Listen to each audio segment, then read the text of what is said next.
Okie dokie, I believe we are all the way 25. Hello and welcome to my graveyard. I'm your host of the evening, the Cemetery Man from Salem, Mass. Always taking aims and kicking candy ass. Live in living color here with you on Grande's Graveyard. Welcome back to another edition of the show.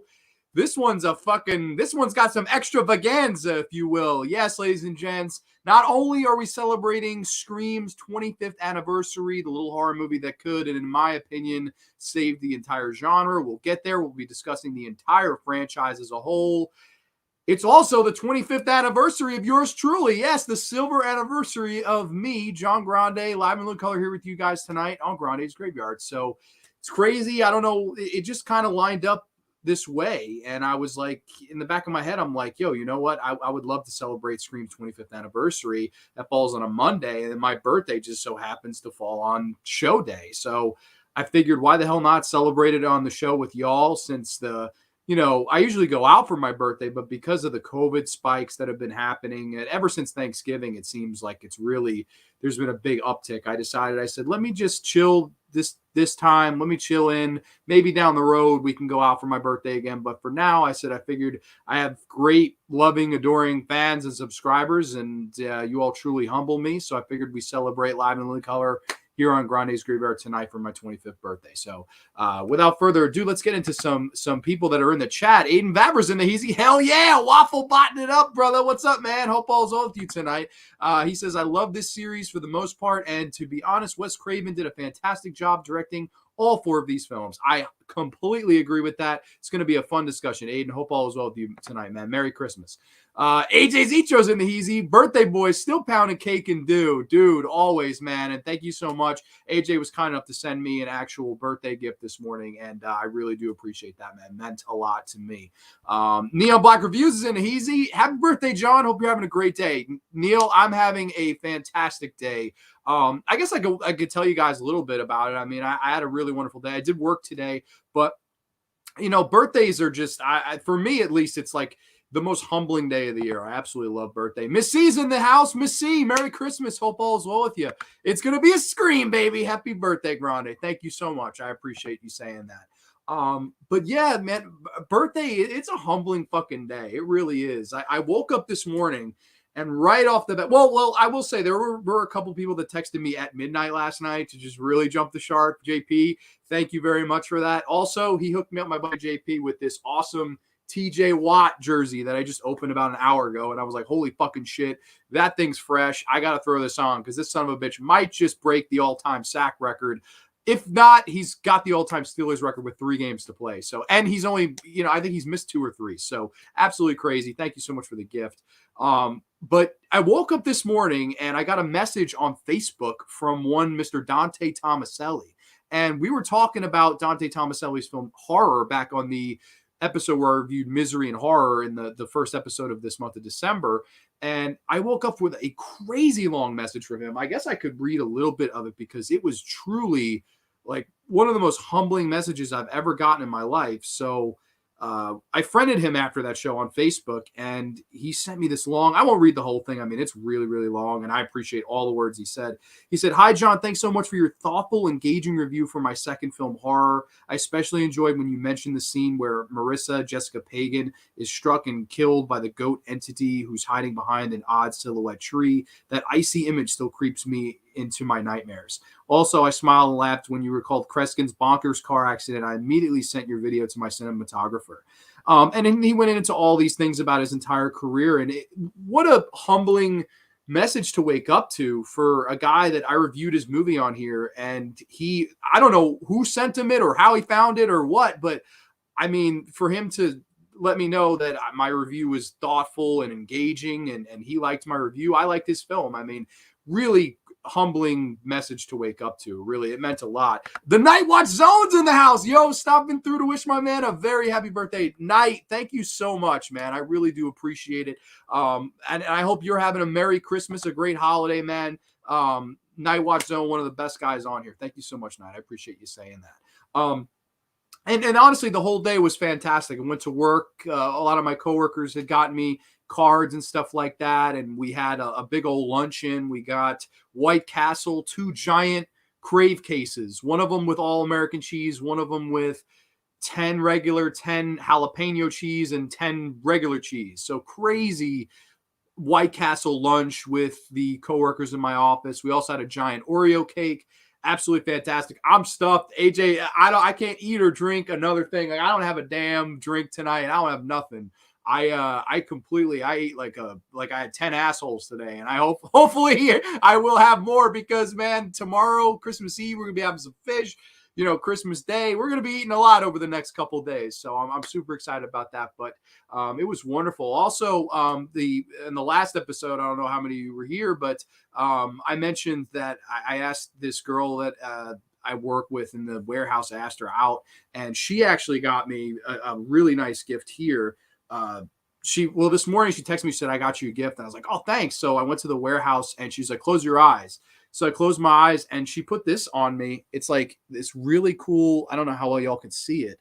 I'm sorry if the light's kind of shitty, but it's a really cool like Salvadorian bracelet. She's straight out of Salvador, and she gave me this. I don't know if there's like a specific Salvadorian meaning to this or what, but it was really, I mean, it made my day. I really like her a lot. And I don't know, I got this, and I was like, oh my God, like so cool. And I hooked her up too. I hooked her up with a fat bottle of Patron. It was like this fucking big. And I don't know shit about alcohol. Like, I went into the alcohol store. I was like, listen, brother, I don't know what the fuck I'm doing. I need some expensive fucking tequila. And he pointed me in the direction, and I like the color green, and bang, bang, boom. She had her Christmas gift. But, thankfully slow day at work, and it was nice just eating cake, eating burgers, chilling, shooting the breeze, and all the birthday messages and wishes I've gotten. It's been truly humbling. I that's why I love birthdays. It's like the most humbling day of the year for me or for anybody. And it's just, I don't know, it's really nice. It's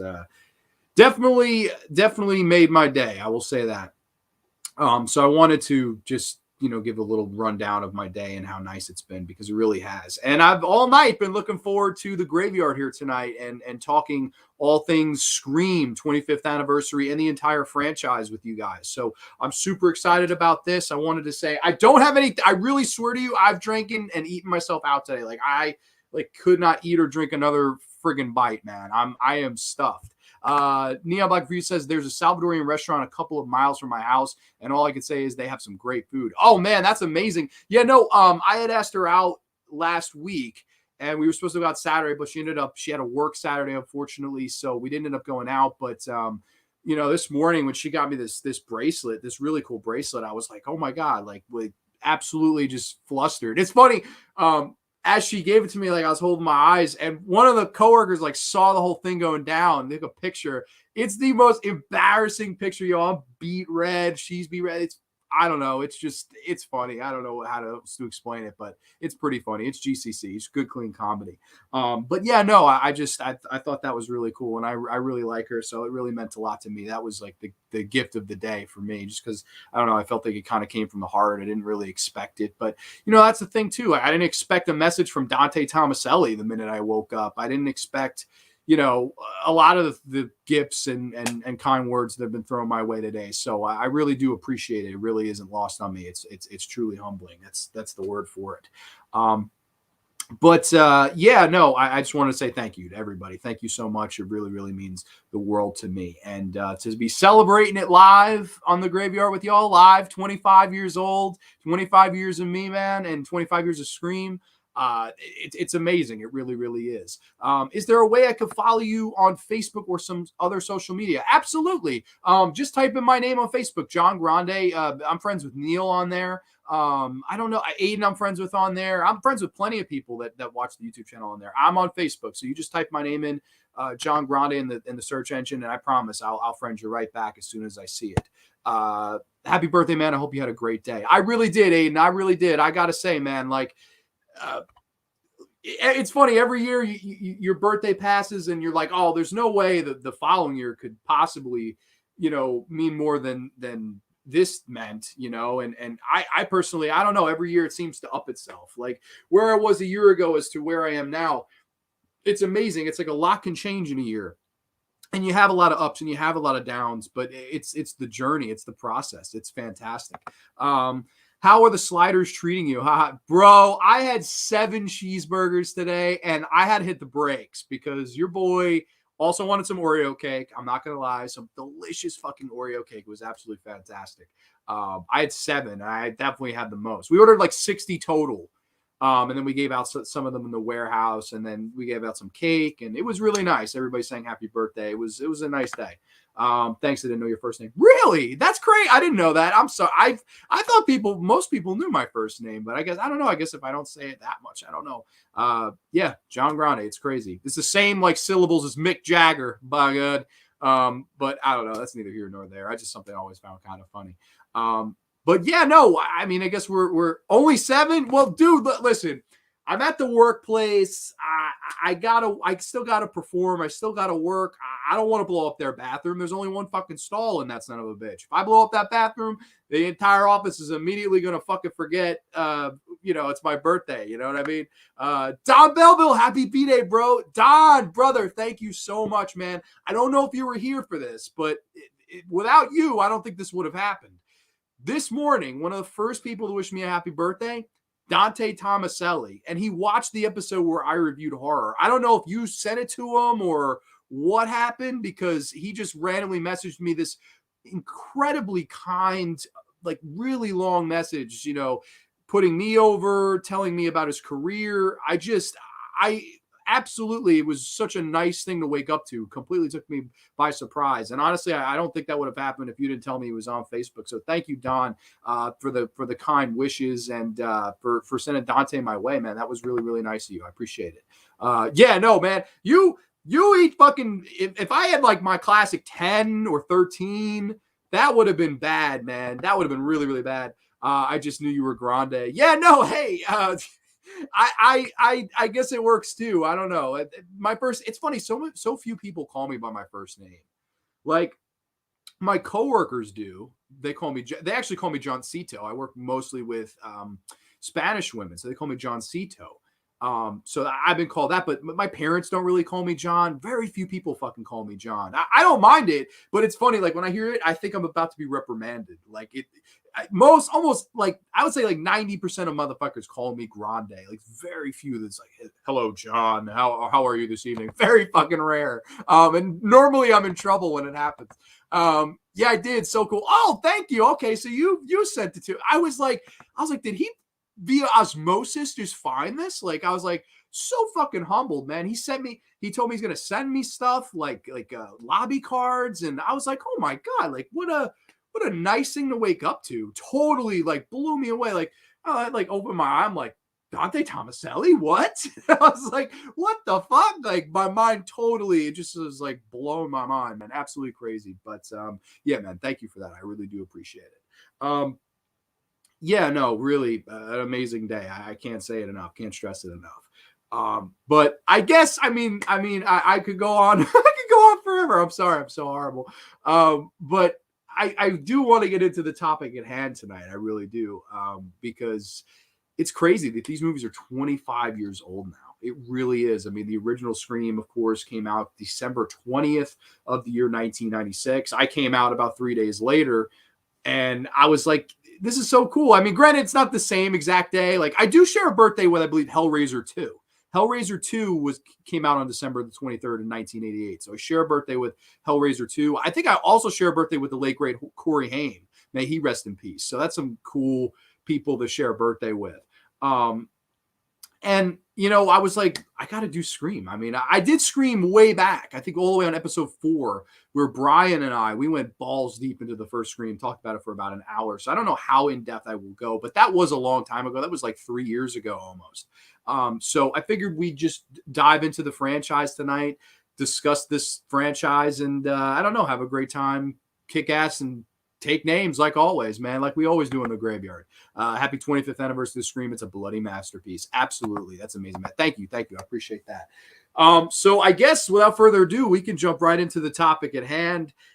The little horror movie that could. That's what I sort of always looked at this movie as, and the movie that sort of moved the genre along in the 1990s, because horror was in a weird limbo period from the year about 1991 till late 1996, of course, the week this came out.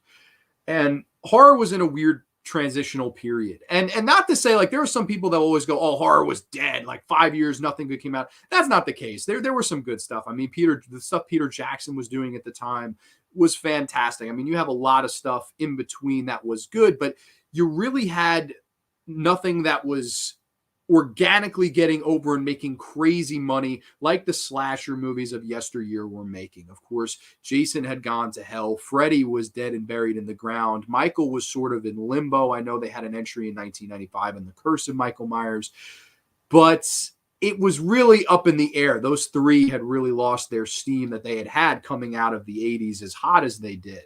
And the genre as a whole, even though there are some standalone really good movies, like and somebody mentioned to me the other day, and I briefly reviewed this one on the show, Misery. I mean, there's a ton of good horror movies from the early to mid 90s, but there really had lacked the horror movie that gained, notoriety through word of mouth, and the movie that everybody and their mother was talking about. And this movie came out in 1996, the movie that I think changed the game and saved the game. I will absolutely stand by that. It is Wes Craven's film from 1996. It is Scream. Yes, Scream. To me, one of the all-time great horror movies, and a true masterpiece of Wes Craven's career. Of course, in my opinion, he's the only filmmaker that ever moved the genre along, not once, not twice, but in 3 separate decades. In 1970s, Last House on the Left and The Hills Have Eyes, I think that changed the game for not just rape revenge with Last House, but the exploitation horror elements in both Last House and The Hills Have Eyes. I think those two movies define the 1970s in horror. And then in 1984, he moved the slasher genre along with the innovative A Nightmare on Elm Street and Freddy Krueger and the whole, supernatural element, adding that to a slasher movie and creating arguably the most iconic slasher movie of all time, a slasher villain of all time in Freddy Krueger. And fast forward a few years down the road, I mean, Wes Craven had made a lot of experimental films, whether it be Deadly Friend, whether it be Shocker, whether it be The People Under the Stairs, whether it be The Serpent and the Rainbow. And those are all movies that I enjoy. I can get some enjoyment out of. But, when you fast forward into stuff like Vampire in Brooklyn, it definitely had taken a little bit of a dip. New Nightmare I really do like, but it was one of those movies that, again, it didn't really make that much noise. Horror itself was not making a lot of noise. A couple of brouhahas here and there, but nothing that was really making a stand and really taking the fucking genre by the balls. And then this movie came out, Scream, in 1996. And I'm excited to get into this one. Let me see. I have the same birthday as Neve Campbell. Fucking really? Wow, what are the odds? And we're talking about Neve Campbell tonight. I have the same birthday as Alfred Hitchcock. Really? That's fucking sick. Scream is one of the best Giallo-inspired films I have ever seen. Yeah, no, I saw there's a actual somebody like a fan poster of if Scream was a Giallo. It's like all in Italian and it looks old school. It looks like something that like Mario Bava would have made in the early 70s. It's a really cool poster. If you could find that, the Scream Giallo poster, it's incredible. I wish I could actually, like, they made it into a one sheet. I would buy it in a minute because it's really, really cool. But this is really, I think, one of the most groundbreaking horror movies of all time, and one that really did change the game and helped the genre be popular again. And I think right off the bat is the opening scene with Drew Barrymore. Of course, I know a lot of people always are like, oh, she was a giant star at the time. I don't know about that. Like, she was known, but like a giant star, I don't know if I'd go that far either. But again, a known face, right? And that opening scene of getting the calls from, of course, Roger Jackson, who, of course, from my generation, we'll know him as Mojo Jojo from the Powerpuff Girls. What's your favorite scary movie? And calling her and making her play horror trivia for her boyfriend's life and then for her own life. And the entire way that scene is not just written, but directed. It's a perfect crescendo of horror excellence, in my opinion. Kevin Williamson penned the script for this. And as great as Wes Craven is, and as much as I think Wes Craven is a big key to the reason these movies are successful, Kevin Williamson, I think, was even more so important because he was writing a movie that was very much more relatable to the teenagers and young adults at the time. And that's why I love Scream. It's very hip. It's very meta. And it's very clever. It's a very clever horror movie. I mean, how many horror movies before this, in a serious manner, were referencing horror films of yesteryear? And they mentioned the original Nightmare on Elm Street. They mentioned the original Halloween. They mentioned all of these movies that we as horror fans grew up knowing to love. And I love that opening scene. I think it's just so masterfully directed. It's really well done. Of course, the cast, whether it be Neve Campbell as the final girl, who is fantastic in this. I absolutely love her. She's got a very, vulnerable part, but she's also very tough, and she's very beautiful, but she's not just eye candy. She has a good charisma to her. You, of course, have Jamie Kennedy playing the wisecracking horror movie geek, know-it-all guy, and Randy Meeks. Absolutely love Jamie Kennedy in this. A young and up-and-coming Skeet Ulrich, David Arquette, Courtney Cox, of course. My favorite character in the entire series, Matthew Lillard, is Stu. I think Matthew Lillard just brought a fantastic energy to this movie and a fantastic, intense performance as Stu Macher, one of the most memorable characters in any Wes Craven film, in any horror film, for that matter. The discussions around the water fountain at school, the shit they're wearing, like I put in the thumbnail, it's a product of the 1990s. It's what the genre was evolving to at that time. And this movie was really the little movie that could, because everybody and their mother after it tried to either rip it off or use the same formula to benefit themselves. Whether it be a I Know What You Did Last Summer, whether it be an urban legend, whether it be The Faculty, whether it be a Valentine. You can go on literally forever about the movies that tried to rip Scream off, and they ripped this cover off of all these young up-and-coming CW11 Dawson Creek actors wearing the black T-shirts and, looking all serious on the poster, which is a theme throughout all these movies and posters. It's an incredible lightning in a bottle type of film, in my opinion. It really is. I just think the world of Scream. I really love this. I was born on one of Rod Stewart's birthdays, not sure which one. Really? That's cool. I remember arguing with Ghostface on the TV screen. I had forgotten Miss Mother Voorhees was the killer of the OG Friday the 13th. Exactly. Asking horror trivia with somebody's life on the line. Really, really cool. I like that. I really enjoy that. I like pretty much all of the kills in this movie, and the whole idea of the calling them before and the voice changer, and it was really, really good, groundbreaking stuff at the time. The great thing about Scream to me is that it knows what's going on. The characters know what's going on, the audience knows what's going on, but it still brings a great surprise at the end. Exactly. It's self-aware. And I know that there are a lot of people who will rub them the wrong way. Oh, well, they think they're so smart. I get that. I understand people that don't like these movies. But I really like the self-awareness. I like the sense of humor that Kevin Williamson brings to the table. And I really do believe this. Now, I said that Kevin Williamson was the main reason these movies worked.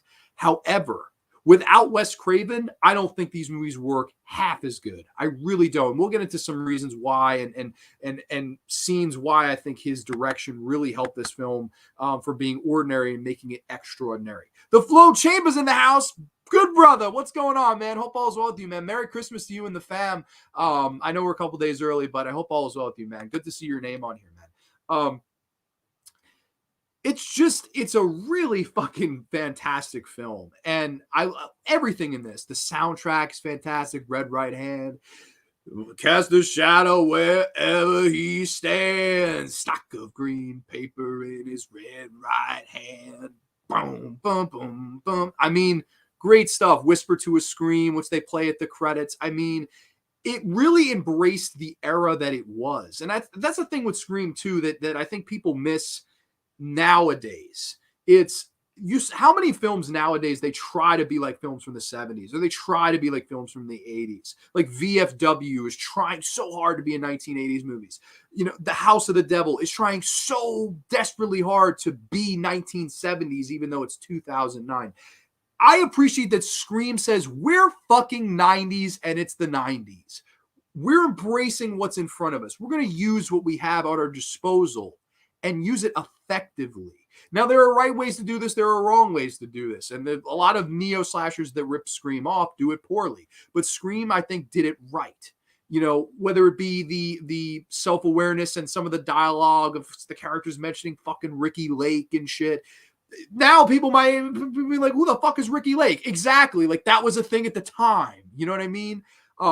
And like I said, the cast in this is fantastic. Henry Winkler plays the fucking the principal in this. Like, what a funny casting choice to get Henry Winkler in this. And he's really funny in it. He's over the top. He's pretty much being over the top Henry Winkler. I mean, I enjoy his performance in this. Always like seeing him in this. Ryan Snyder's in the Heezy. What's up, brother? Happy birthday, dude. I've known you for 4 years now. Dude, isn't that crazy, man? 4 years of fucking awesome friendship, man. Rock on. Thank you so much. Too sweet. And Merry Christmas to you, man. But yeah, no, I love Scream and running through some scenes that I really like. Of course, I always loved the finale of the original Scream where they have this big party and they're all watching Halloween. And when do we see Jamie Lee's breasts? Not till Trading Places in 83. She didn't show her yits until she went legits. I mean, fun stuff. You don't know the rules. And number 1, you can never have sex. Boo! Rule number 2, you can never drink or have alcohol. Oh, boo, yay! You know. Rule number 3, never say you'll be right back because you won't be right back. I got another beer. You want one? No, I'm okay. I'll be right back. Oh, I mean, fucking fun to mention the rules of a slasher movie that you cannot break. And if you're a virgin, you're okay. But if you're anybody else, if you're immoral, if you're a slut, if you're a jock, you break the rules of the proverbial slasher genre. And I don't know. I love the finale of this movie, that great party. And this movie does a great job at setting up red herrings. You know, there's a sheriff that could be a red herring in this. There's some of their friends, and you're kind of trying to point along the way, trying to figure it out with them. Of course, David Arquette plays Deputy Dewey in this, who's, I mean, one of the most goofy, over-the-top characters of all time with the boyish kind of charm to him. We love David Arquette in these movies. I absolutely love David Arquette. And Courtney Cox and him play off each other really well. Of course, this was the movie they met on and eventually ended up getting married. I know they're divorced now, but they were married through the original 3 movies. So it's crazy. They met on here and just sort of maybe fell in love. I mean, it's really cool. And they have really nice chemistry with one another.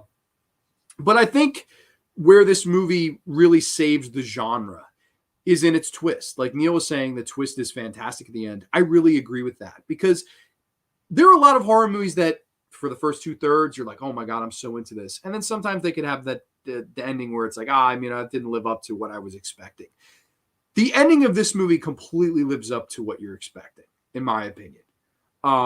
The end of this movie, when they do the whole reveal after Sydney has had sex with Skeet Ulrich and, you know, pops the final girl's cherry, if you will, and the whole chase scene and, you know, give me the gun, give me the knife.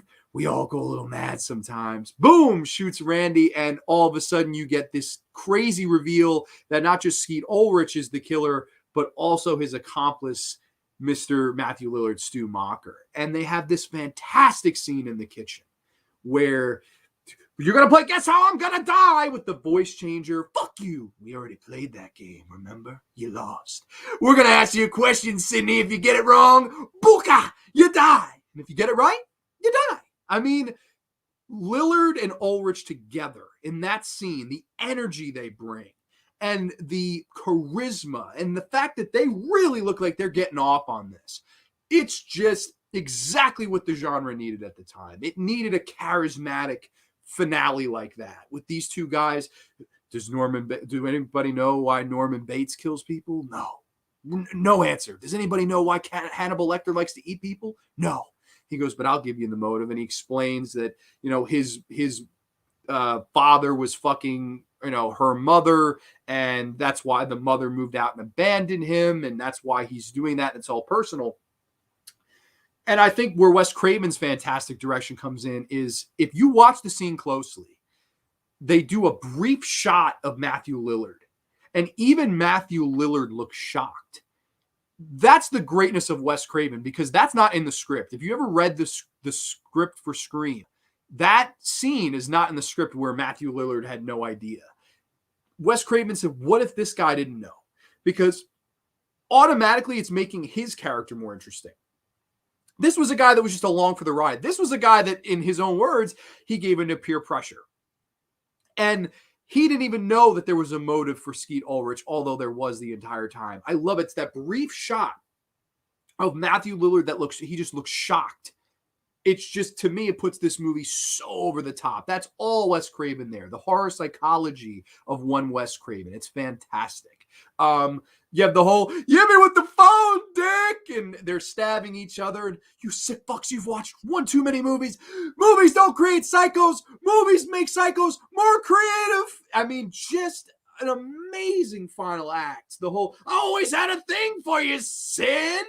TV to the head and the battle. Say hello to your mother. I mean, fantastic. It's really a 10 out of 10 finale. I love the finale of Scream. And I just love the whole thing. I really do. I think this is a great horror movie on every level because there are humor elements. They're small, but they're effective. And they are funny when they're trying to be. There's the horror psychology of mentioning the rules, mentioning what has come before this, embracing that, but still at the end of the day, being its own thing, being its own entity, and embracing the era that it was made in. This movie is 90s, and it is passionate about being 1990s. And that's why I really appreciate Scream. And that's why I think that a lot of people will flock to this. You know, like people that loved the Buffy the Vampire Slayer show that was around this time, and some of the neo slashers that come after it. I know so many people that love Urban Legend. I know so many people that love I Know What You Did Last Summer. You know, there's that group of neo slasher horror fans, and this is the movie to really thank for that entire fan base, because without Scream, I don't think you have the whole boom era that was the neo slashers. Scream was one of the most important influential horror movies of the late 1990s, and I think that it was the movie that got people back into the cinema having a good time, and the word of mouth and the twists and turns that it takes and the self-awareness. It really is a grand horror film. And I think, you know, where it comes to Blair Witch, that was the horror movie that it was scary again, you know, but this was, it's okay to laugh at ourselves a little bit. It's okay. It's poking a little bit of fun at the genre, as long as it's not being an over-the-top comedy. And Scream is not. Scream is just a very grand horror film, one of my favorites of all time, probably my favorite of the 1990s. It's got to be up there with favorite horror movie of the 1990s. And I know, you know, people have that whole discussion, oh, do you really think it saved horror?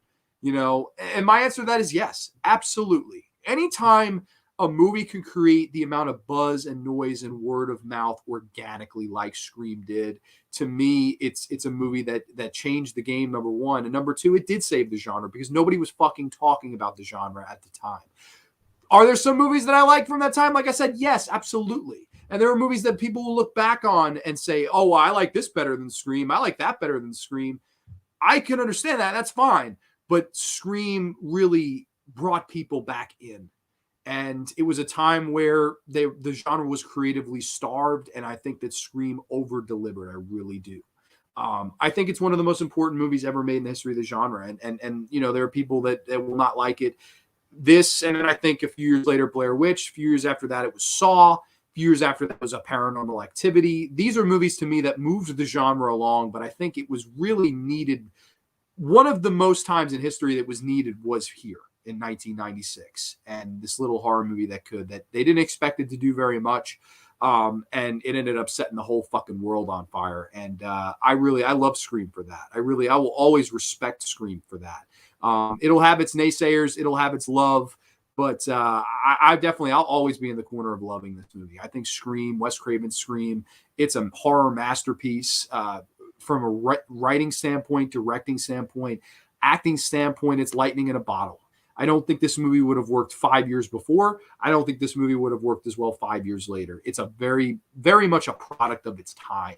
And that's why I love Wes Craven's Scream. For me, an absolute 10 out of 10. I love this movie. So let's see. No comments. Okay. I don't know how good my connection is here either, but I don't know. Hopefully all is well. I keep seeing little like Wi-Fi, it's like low or whatever in the corner. So I'm hoping that I'm still okay and coming out, clear, hopefully. But the following year, Scream 2. Scream 2 dropped in cinemas, and at the time, and probably still to this day, it's a very well-received horror movie. Like Scream 2 has a big fan base. I've noticed on Instagram, so many people love Scream 2. Like it's fucking over. People really like Scream 2. I know people that will tell you it's the best Scream film. I'm not in that opinion, but we're gonna get there. Neon Black Review says, I think it definitely saved horror here in the US. The 90s were mostly sequels from tired franchises. The only things fresh were foreign films like Audition and Ringu. Exactly. See, Ringu, I think, was one of the most influential horror movies because that started the whole, Japanese horror movement. And then in the United States, it was like, oh, we'll remake all those movies, whether it be The Ring or whether it be The Grudge or whether it be, Shudder, One Missed Call, all of these movies that decided, hey, these movies made a lot of big noise in Japan. Let's turn that dial, and all of a sudden now we're going to be making those movies in America, and it's going to make the same money. And I agree with you. And it's funny because now it's almost like Scream has become a parody of itself. Because, and we'll get to this movie, but, I don't know if this movie was very necessary. And especially the one that's coming out, Scream 5, I really don't think that one's necessary. I don't. I think these movies, it should have been a trilogy. It should have been a product of the 1990s. I know Scream 3 is technically early 2000, but it was mostly made in the 1990s. So, I mean, that is what it is. But I don't know. To me, it's like you just said, the tired sequels from tired franchises.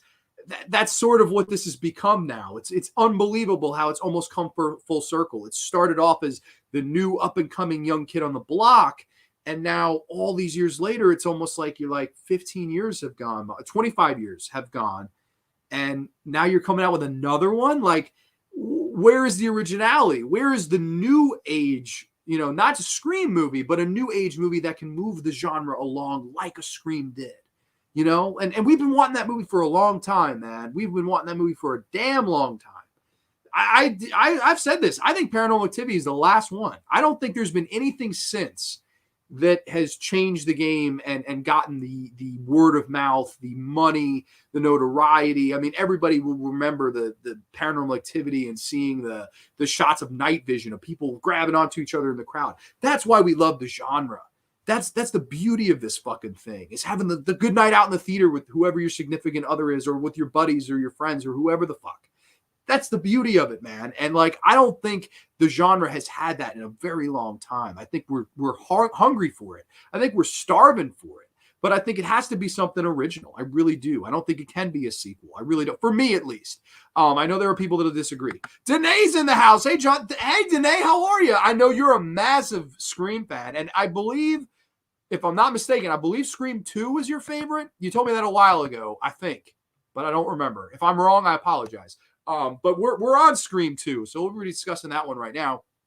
Scream 2 came out the following year, and I will be honest, of the original three, this is probably the one I'm kind of on the most. And I know a lot of people hate Scream 3, and a lot of people hate Scream 4, but I don't know. This is the one I'm kind of meh on. Now, right off the bat, I do like the cast. Again, you have Neve Campbell returning as Sidney Prescott. You have David Arquette returning, Courtney Cox, Jamie Kennedy briefly. We'll get there. I really don't like what they do with his character. You have Jerry O'Connell, who I've always really liked, of course, from Stand By Me. Scream 1 and 2 are definitely my top two. Haha, you ready for the new film? Man, I don't know. Honestly, I'm not that hyped. I that's the whole thing with Scream for me. It's a beautiful product of its time. Like, to me, it's like, this is everything that the neo 90s slasher horror movement is. And that's why I love Scream, the first three. I think that's why these movies work. They're really embracing the time that they were made in. Now it's almost like, I don't know if it's a nostalgia trip or if it's let's capitalize on the money that these Halloween sequels are making, but it's almost like it's become a parody of itself. Now, I'm not saying that Scream 5 is necessarily going to be terrible. Granted, I have not seen Scream 5. I haven't seen it yet, so I don't know. Maybe it'll be really good. But I just think it's funny that it started as this up-and-coming new thing, and now it's almost become a parody of itself. It's incredible that it's come full circle. It went from up-and-comer to has been, maybe? I don't know. I mean, we'll see. I'm on the bring back Stu train if that will ever happen. I love Stu. Probably my favorite character of the entire series. Easily my favorite killer. But I don't know. He died. Like, if they fucking bring him back, it'll be funny, but it'll be one of those things where it's like on the drive home, you'll be like, all right, that was a bunch of bullshit though. Like, I definitely think people at first will like pop and then be like, what the fuck? Miss C says, I just finished watching all of these for the new movie. Scream 2, 3, and 4 just aren't very good for me. Don't like the whole movie with a movie plot thing. Yeah, no, and we'll get there. I don't think any of the sequels are as good as the original. But I do, there's one of the sequels that I really do like. But let's discuss Scream 2 a little bit here. You have the opening with Omar Epps and Jada Pinkett Smith, of course, attending the premiere of Stab, of course, the movie within a movie, like Miss C was just saying. And the sequence, it's hard, man, because I could never decide if it worked for me or not. It's not as good as the opening of part one. It's not. It's interesting. I mean, you're changing the setting of, instead of being in a secluded farm area or whatever, you're in a movie theater where there's a bunch of people and they're handing out the Ghostface costumes, which it's funny with the Ghostface costume. That whole thing I thought was brilliant with the whole red herring thing and going back to the original Scream. It's the fact that was like a $10 costume at a Party City before Scream 1 came out. And after Scream came out, all of a sudden, now it's $30 and it's $40 if you want the Scream with the gore and you could pump the heart. I don't know if people remember that, but there was a Scream gore costume where it had a little heart and you pump it and the blood would go throughout the mask. It was amazing. It was one of the coolest fucking things I ever was for Halloween. I still have an original Ghostface mask somewhere, but that blood one, I don't even know if they make it anymore. It was so fucking cool, man. That shit I remember from my youth. But they're handing out these things, and of course, Jada Pinkett is bashing horror movies and this dumb bitch, whatever. I mean, I don't know. To me, it's one of the weaker openings for me. Omar Epps gets killed in the bathroom. All right. I mean, the killer gets lucky, in my opinion. I mean, he's lucky. If anybody else was in the bathroom, though, I don't know. Like, wouldn't the whole fucking movie be over? Like, if somebody stopped it? Like, I don't know. Jada Pinkett gets killed in front of everybody. It's very theatric. And then, we cut to Scream 2 and we see where Sydney is now. She's attending college. Randy's there in film class, it's a fun scene. You have like Sarah Michelle Gellar, Joshua Jackson from, of course, the Mighty Ducks films, Timothy Oliphant, who's, we'll get into Timothy Oliphant. I don't know, man. You get the new cast of characters. I don't think the cast is as strong as the original, but I do think it's an okay enough cast. It's definitely solid enough. And then this one, they're poking a lot of fun at sequels, right? Like Jamie Kennedy and David Arquette, they're discussing the body count has to be more and the kills have to be more brutal. And they're going on and on and on about, sequels, right? And they also have this whole discussion in the film class. Sequels are inferior films. Oh, fuck that. T2, Aliens, The House, the Second Story. It's fun. The whole back and forth banter. I really like that. Still mad she never got with Randy. I did, like, I maybe a year and a half ago, I did an episode of Grande's Graveyard where I did rebooking horror films. And I rebooked the ending of Scream 2 because that's my main problem with this movie. I'll even say it right now, is the finale of this one. I rebooked it where it's not the bitch from Roseanne as the female killer. It's Sydney's friend. Her roommate. I can't think of her damn name off the top of my head, but her roommate. And it's her and Timothy Oliphant. And Randy survives. In my version, Randy survived. And it's Randy and Timothy Oliphant going back and forth with horror trivia over who gets to get Sydney. So they have her at gunpoint. And if I beat you in horror trivia, you have to let her go. All right. And then back and forth. And I think, and then, of course, Randy wins, saves the gal, saves the day. I think that would have been a much better ending than what they went with here, in my opinion. And I know, probably people think that sounds stupid, but to me, going with the whole Scream thing, that would have been so meta and would have been so nice for Randy's character, because what would you change if you made a sequel? I would make the geek get the girl. Why not? Why fuck not? He treated her right. He was a good guy to her, right? Jerry O'Connell at this point's out of the picture. Why the fuck not have him end up with her? I think it would have been really nice, but I don't know. We'll get into what they do with this character. Scary Movie has ruined all these 90s horror flicks for me. Yeah, no, I completely understand that. See, I know a lot of people that hate neo slashers, like all of them, like no matter what, they just hear Neo Slash and they're like, fuck that. Like, I don't care about that. I understand. I hear that. And it's funny too, like with me, sometimes I'm that way with stuff now. Like there'll be a new kid on the block, a new horror movie, and I just see it and I'm like, I mean, I'm happy people like it, but it's just not for me. And Scream is one of those movies that it's like that for people. I love Scream, and I like most Neo slashers. Granted, there are some bad Neo slashers. I mean, there's bad of everything. But that particular, I don't know. I could totally see. Completely agree with that. Alien is way better. And they say Ridley Scott. I agree. It's Alien is a horror film about the horrors of communication, whereas Aliens is a sci-fi action horror. It's a great film too, but it's Alien on steroids. I like Alien. I like the somber, the horror techniques that Ridley Scott uses and the miscommunication between Veronica Cartwright and Yaphet Kotto and Sigourney Weaver and Scarrett and the whole cast of that movie. Alien is just, to me, it's a horror masterpiece. I love how Harry Dean Stanton, the whole way that movie's shot. I adore Alien. Yeah, you know, I when I did that episode, people loved that. That was like the main rebooked horror movie that I did that people were like, they should have went with your ending. And I was humbled that just people said that. But yeah, no, I think that would have worked for Scream much better. And it would have also like, you know, given Randy's character a little bit of an arc. Like, okay, he's wimpy in the first film. I should have been dead. I've never been so glad to be a virgin. Ha ha ha. In this, he saves the day. Why not? Why couldn't that have been the scenario? Instead, they kill him off. We'll get into that. Scream 2 is a damn good sequel, but it's a film with some flaws, and it's not better than the original. No, it's not. It's not better than the original. Faculty's probably a bit, I would agree with that completely. To me, the best Neo-themed horror movie that wasn't Scream. Lately, I'm nostalgic for Neo slashers. You know, it's funny. You know, Don and I were talking about this. It's funny what you could become nostalgic for. Because 10 years ago, this shit was not that old. I mean, 10 years ago, this was 15 years old. It's not like, oh, yeah, remember when. We're 25 years down the road now. Now it's time to say, remember when.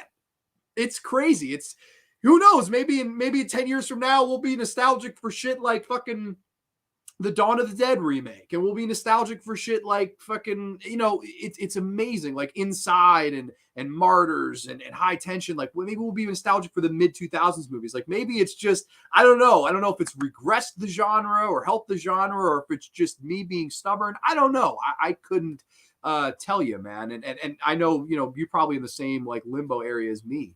But it's funny what you become nostalgic for because it's wild. I guess we can get into a little bit what I don't like with this film. I dislike what they did with the Randy character. Randy, of course, smart. And what's your favorite horror movie? Showgirls.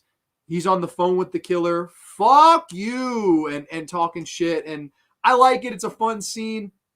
Meanwhile, David Arquette, Courtney Cox are kind of looking for who's on the phone, who else is on the phone that could see them.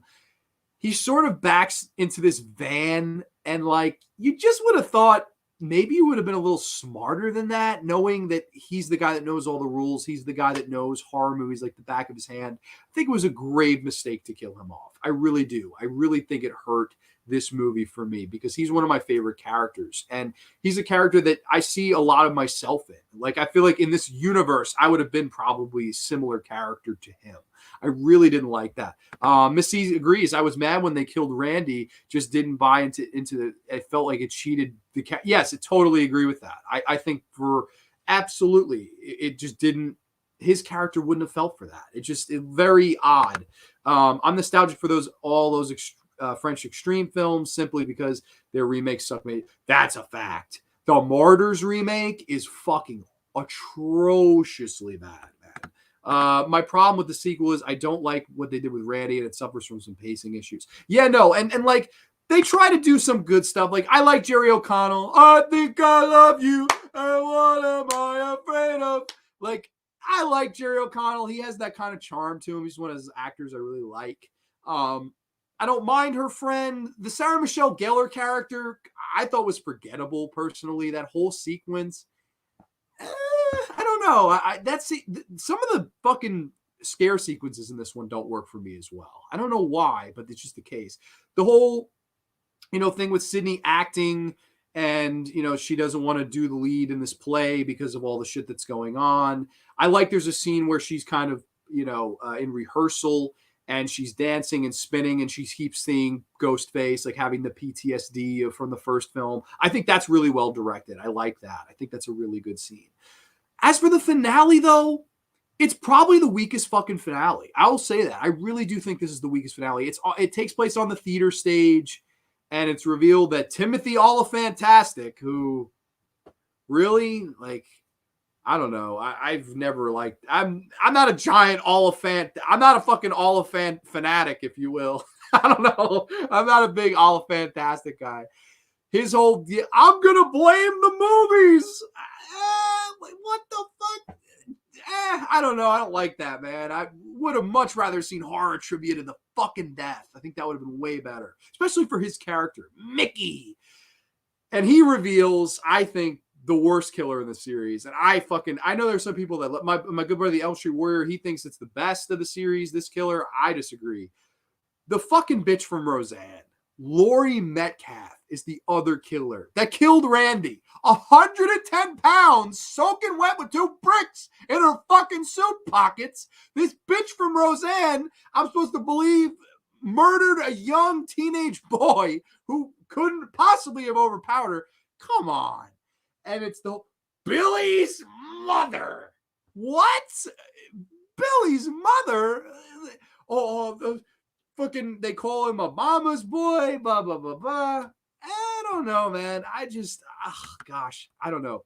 There's a scene in the movie where he broke one of the rules. The sorority house, they made a comment about him giving BJs, and I think that's what happened to him in the scene. I'll have to find it. Oh, yeah, totally do. I know they have Matthew Lillard's in there as an extra. If you watch very closely, you could see Matthew Lillard's at the party in Scream 2, that party scene. I always forget. So do I. It's like in the back of my, I'm like, oh, yeah, Buffy's in this. And it's like, oh, they use her as a fucking, that finale is weak, but kind of entertaining. It is entertaining. The killer's Sheldon Cooper's mom. Yeah, no, like, what the fuck? Like, this bitch from Roseanne, and I'm Debbie Salt. Pointing the gun, and it's just a little goofy to me, man. Like, it's just, I don't know. I never really cared for the ending. It's a little weird. Like, they get Dewey out of the picture. He's not really involved in the finale. They attack him again. But he has the funny limp in this film too. I love David Arquette in these movies. He's funny. The whole struggle is just like, nah. They kill Jerry O'Connell. They keep trying to make you think it's another Skeet Ulrich situation. Help me down, let me down. She doesn't. He gets killed. I don't know. I just didn't buy Laurie Metcalf at all in this. And I no disrespect to the actress. I like the actress.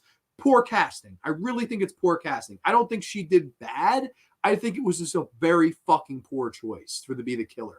I thought Sydney's roommate, the girl with her, that would have been much better. And I wrote this whole fucking thing of, you get the attention, you're the lead in the school play, I walk beside you and I'm in your shadow. She goes, not anymore. Me and Mickey tonight, we get bumped up, B-list to A-list, just like that. We take you out and we take over. I think that would have been fucking fantastic because it's always, I'm sick of being a side character. I'm not a side character. I'm the fucking lead. You're Dunzo.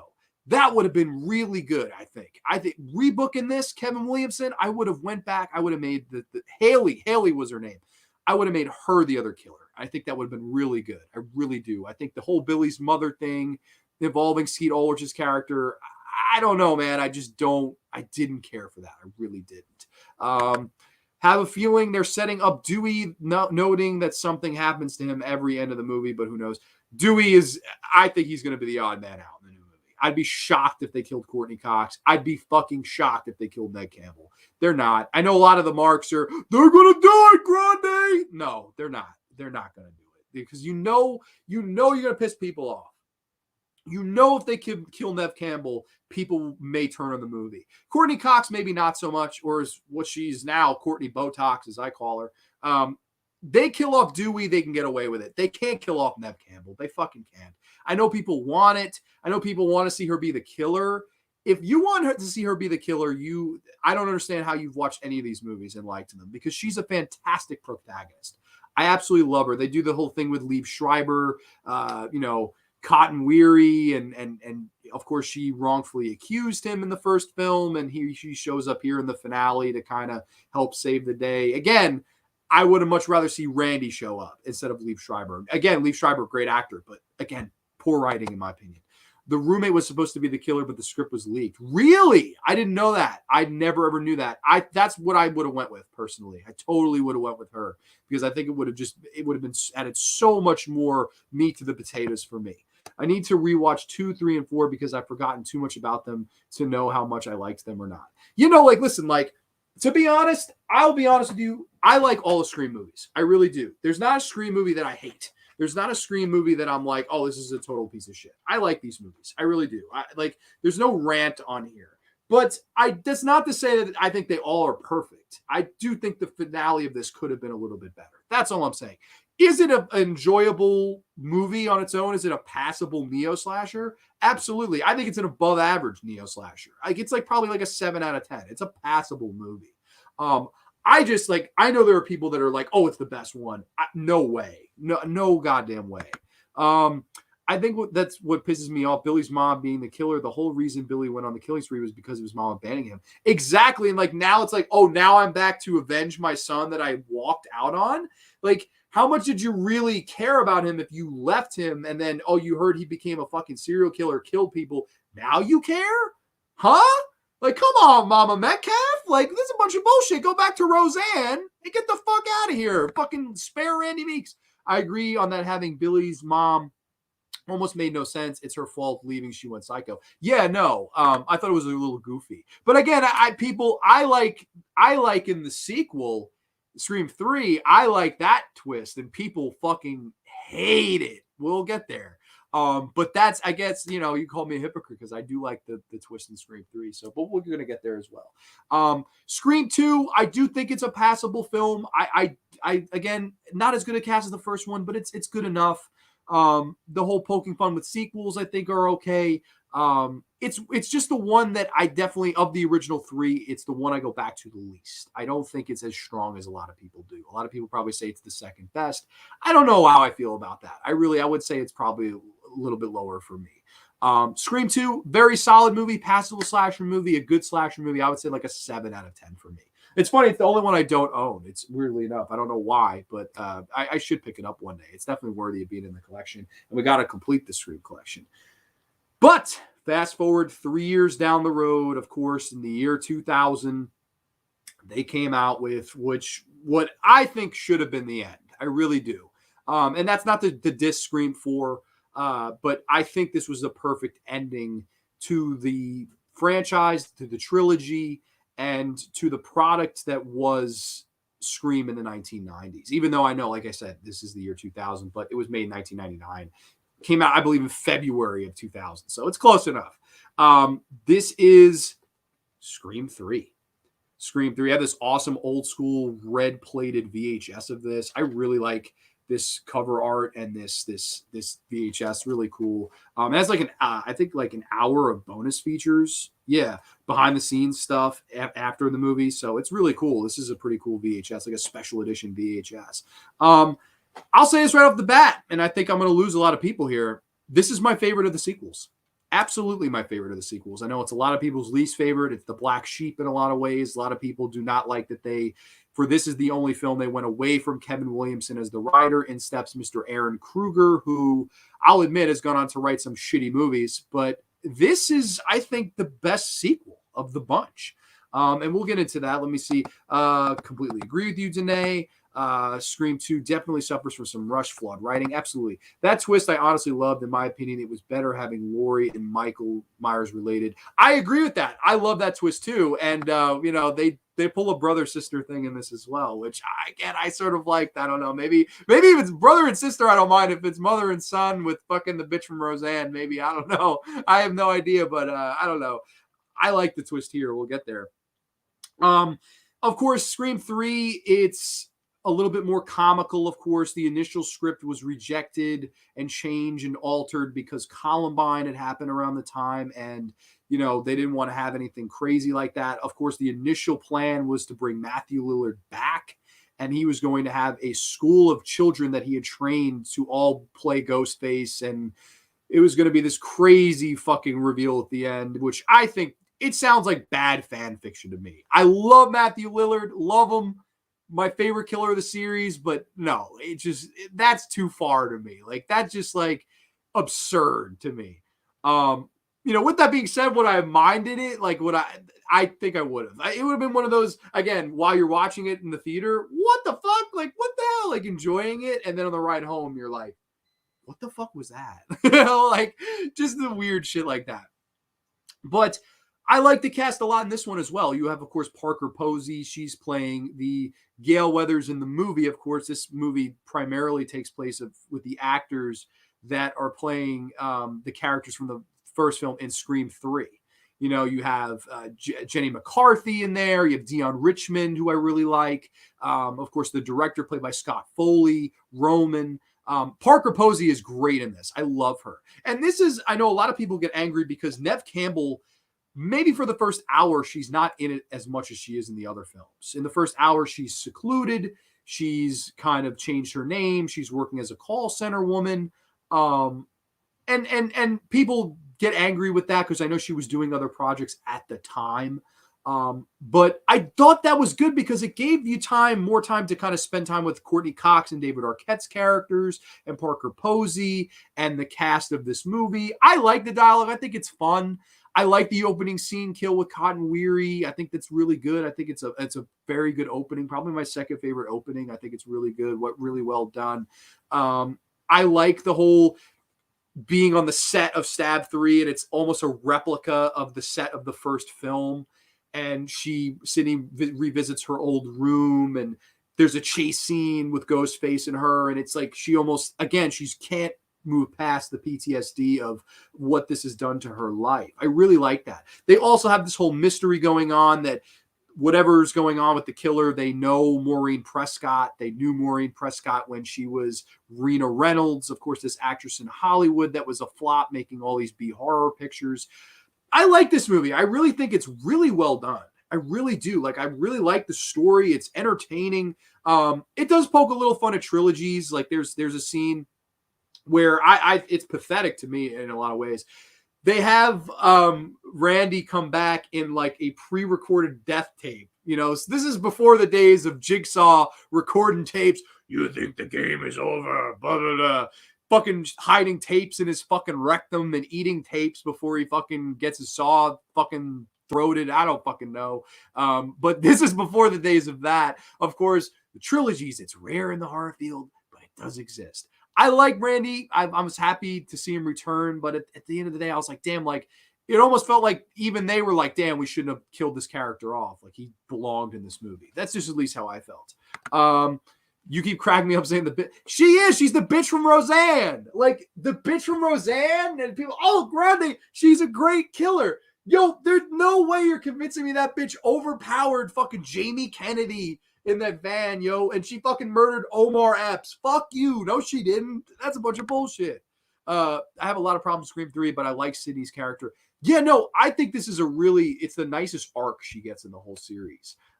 Maybe Gale's hair. Oh God, Impact 2. If those bangs weren't so choppy. P.S. Gotta love the appearance from McDreamy. Yes, no. Patrick Stewart. Is it Patrick Stewart?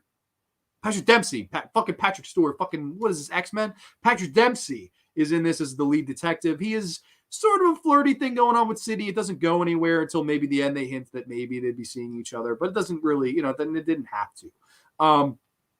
I don't know. I like the characters in this one. I like the sense of humor. Hey, look, Silent Bob, it's Connie fucking Chung. It's Jay and Silent Bob being in there. I don't know. I know a lot of people will probably roll their eyes and sort of say this is the worst one. I don't know. I don't agree with that. I do enjoy this one. I think it's a little bit more fun, a little bit more fast-paced than Scream 2. And, when Sydney is brought into the film, I think from there, it's like the movie is perfect. I really like the movie from there.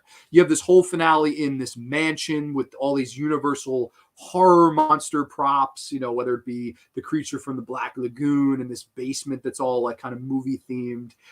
Everybody's drinking, having a fucking good time. And then, of course, one by one, they're getting picked off. I love the mansion setting in this finale. I think it's much better than the stage finale. Again, doing up like a party finale. Really good. I like that. You have some good, fun death scenes in this. You have, of course, the Dion Richmond character. Oh, you motherfucker! He getting chased by Ghostface. I like that. There's the scene where Parker Posey finds this like kind of hidden like department of the mansion, and she's going down the steps, and all of a sudden Ghostface is there. That scared the life out of me as a kid. I don't know why. I never saw that coming. Like, she's going down the steps, and all of a sudden he's there, and there's no suspense, no build. It's just bam, just happens. Like, oh my God, like, get the fuck out of there, Parker. Love Parker Posey in this, man. She was absolutely fantastic. Probably one of my favorite side characters in any of these movies. Would you do it for Gail Weathers? I love her. You see people like Carrie Fisher show up in fun cameos. Roger Corman in a fun cameo, basically playing like a Harvey Weinstein character. I always really liked him. The Roger Corman character, I like him. This is fun. I really like this movie. I like the whole Hollywood setting. Like, it was a fun, like, grand feeling movie. I like Sidney's dialogue. Hey, detective, what's your favorite scary movie? My Life. I love that. It's fucking great stuff. And the whole battle in the mansion, the finale, and think again, bam, bam, bam, and Dewey, yeah, shouting out and joy, and the whole battle between Roman and Sidney, and the whole reveal, which people hate the reveal of this, but spoiler alert, I love the reveal. It's revealed that Roman is the killer, and he's of course the guy who's making the film, and then they go an extra mile saying that Roman was Sidney's brother and that he was a love child because when their mother was in Hollywood, she got fucked 3 ways from Sunday. Their line, not mine. That he was conceived and all that stuff. And he knocked on her door and she denied him. She said that he was a part of another life that wasn't her son. It was Rena Reynolds' son. And I thought that was really cool. I really did. I thought that was a really cool kind of arc for a killer, where he's like, you know what, I'm the kid that she never wanted, and you're everything that I wanted to be. Sidney the victim, Sidney the star, Sidney the beloved daughter. And he convinced Stu Macher and Skeet Ulrich. That I don't like. That should have been in there. It should have been, I convinced them to do what they did in the first film. That hurts. That fucks with the original a little bit. I like, the whole line in the fourth one. You forgot the first remakes of the first rule of remakes, Jill. Don't fuck with the original. They do fuck with the original a little bit here. But the rest of it, I really think it's really well acted. Scott Foley does a good job. And there is no one else to blame, Roman. It's only you. I don't want to hear it. And fuck you. And the whole battle between the two. Really good. Lose something, found something. Bam. Like, holy shit. I love the battle between brother and sister in this kind of private film screening room. Really good stuff, in my opinion. I really like it. I shot you. And she rips off Bulletproof Vest. She's like, I guess we think alike. Brother and sister. I don't know. People will probably disagree, but I really enjoy the twist. We are from different times. If you relate Patrick Stewart to Professor Xavier and not Captain Picard. Yeah, well, that's again, we are from different times. This is the thing. But I love Patrick Stewart. I fucking poor bastard. I call the poor guy Patrick Dempsey. Scream 3 is a fun film to watch, and that soundtrack is quite good. Yeah, no, this is around the time like Creed had the official music video for this.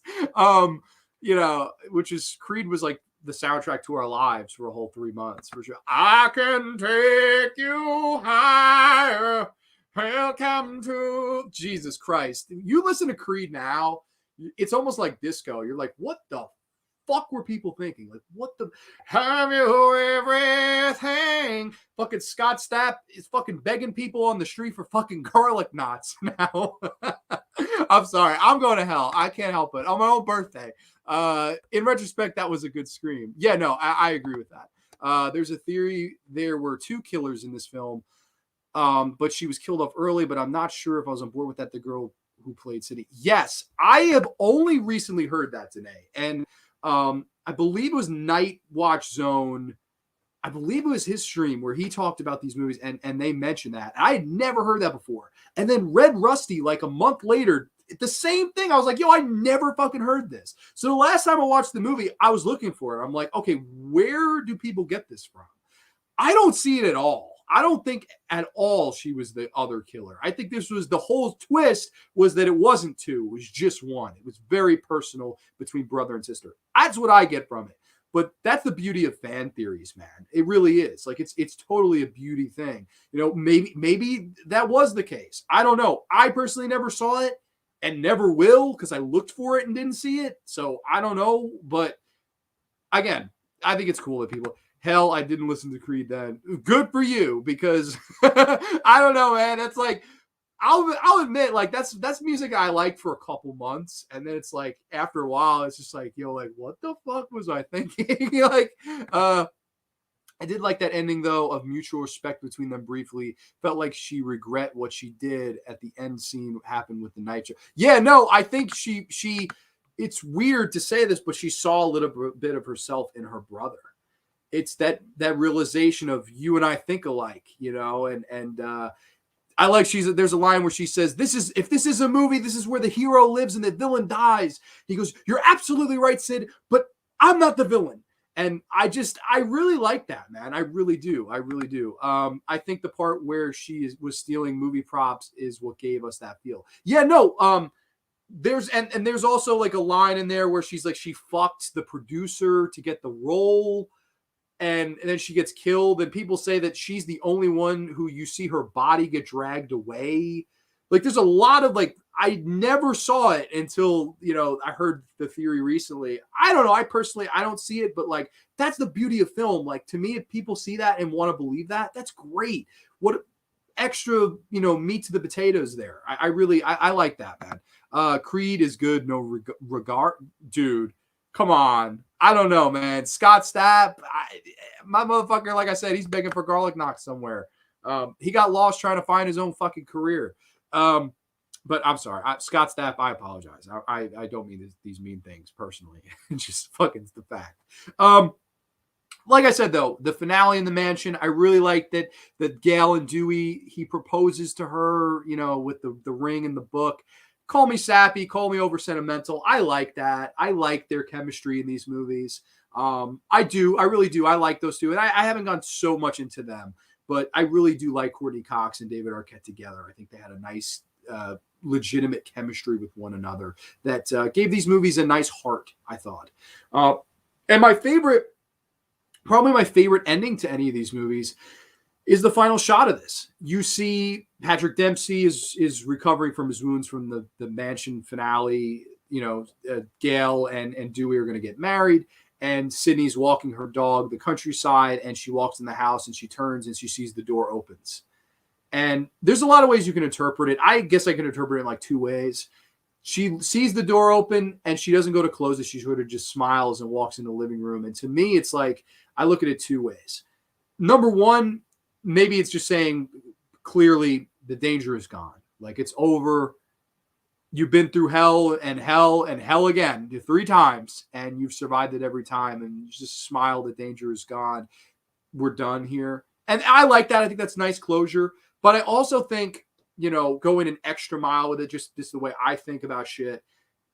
I think it's a big fact. You can't lock yourself away, right? No matter how afraid you are, it's not healthy to lock yourself away from the real world. And this is a thing that is I think done wrong in other films, like the new Halloween movie. I hated that Jamie Lee Curtis. Now she's 40 years. She's been on the run, and she's Ramba, and she's hiding in this fortress. And to me, that's not what was good for her character. Would have been good for her character was what they did in H2O. She's scared. She's afraid. But at the end of that movie, she says, "You know what? I've got a nut up. Michael, I'm coming for you, motherfucker." And she takes his ass out. No matter what they tell you in Resurrection, that's a great character arc. Overcoming the post-traumatic stress of something that had horrified her entire life. You can't just lock it away. You can't just move away. You can't just change your name. It's something that you've got to live with, and you've got to know that, hey, I've got my friends by my side. I can be afraid, but that doesn't mean I can't fight back. And that's why I love Neve Campbell's Sidney Prescott. It's the final shot of this movie of her looking, maybe the danger is gone, but if it does ever come back one day, which it does, if it does ever come back, I'm ready. I'm with friends, I'm with family, and I'm ready to fight when you are. And that's why I love Sidney Prescott. I think she's one of the most important final girls and horror movie protagonists just overall in the history of the genre. She grows so much from the first film to here. And she has, like I said, it's a great charisma, great vulnerability, a great fight to her. That's why I really love Neve Campbell in these movies. I think without her, I don't think these movies would be as effective. It's a perfect cohesive unit, these movies. It's Craven's direction. It's Williamson's writing. Granted, I know this is Aaron Kruger's writing in this particular one. The cast, the ensemble, the setting. I don't know. I think it's really good. I like this movie. I know a lot of people have said horrible things about it, but I don't know. In my humble opinion, I really like Scream 3. I think it's a very fun sequel. One that I recommend. If I had to recommend one sequel, it would be this one. It really would. Scream 3 is an 8.5 out of 10 for me. I really enjoy this movie. Let's see. For a brief moment, I really thought Sidney was going to die when they were locked in the room and Sidney and Dewey. Oh, yeah, no, that's intense. That's a really intense, and they're trying to bang through and he shoots her and double taps her. And you're like, oh my gosh, she's dead. Like they got her. And I think you can go there in a third and final film if this would have been the end. You can tease her dying, and they even say, Randy, you could die this time, Sid, raising the stakes. This really should have been the end. What a perfect ending to a perfect trilogy this would have been, in my humble opinion. But I know they wanted to do 4, and not that I like 4 too, but it's just like it didn't have to be, if you get what I mean. The mansion is the same mansion using the Neon Demon. Really? Holy shit. I love the Neon Demon. I didn't fucking know that. Yo, that pool has seen a lot. You'll know what I mean, Aiden. If you've seen the Neon Demon, man, you know that pool has seen a lot of shit. It's a shame they got divorced. I love them as a couple on and off screen. Me too. I honestly, I love in the first film, how giddy he gets when he's like, she's with me. And they're walking together.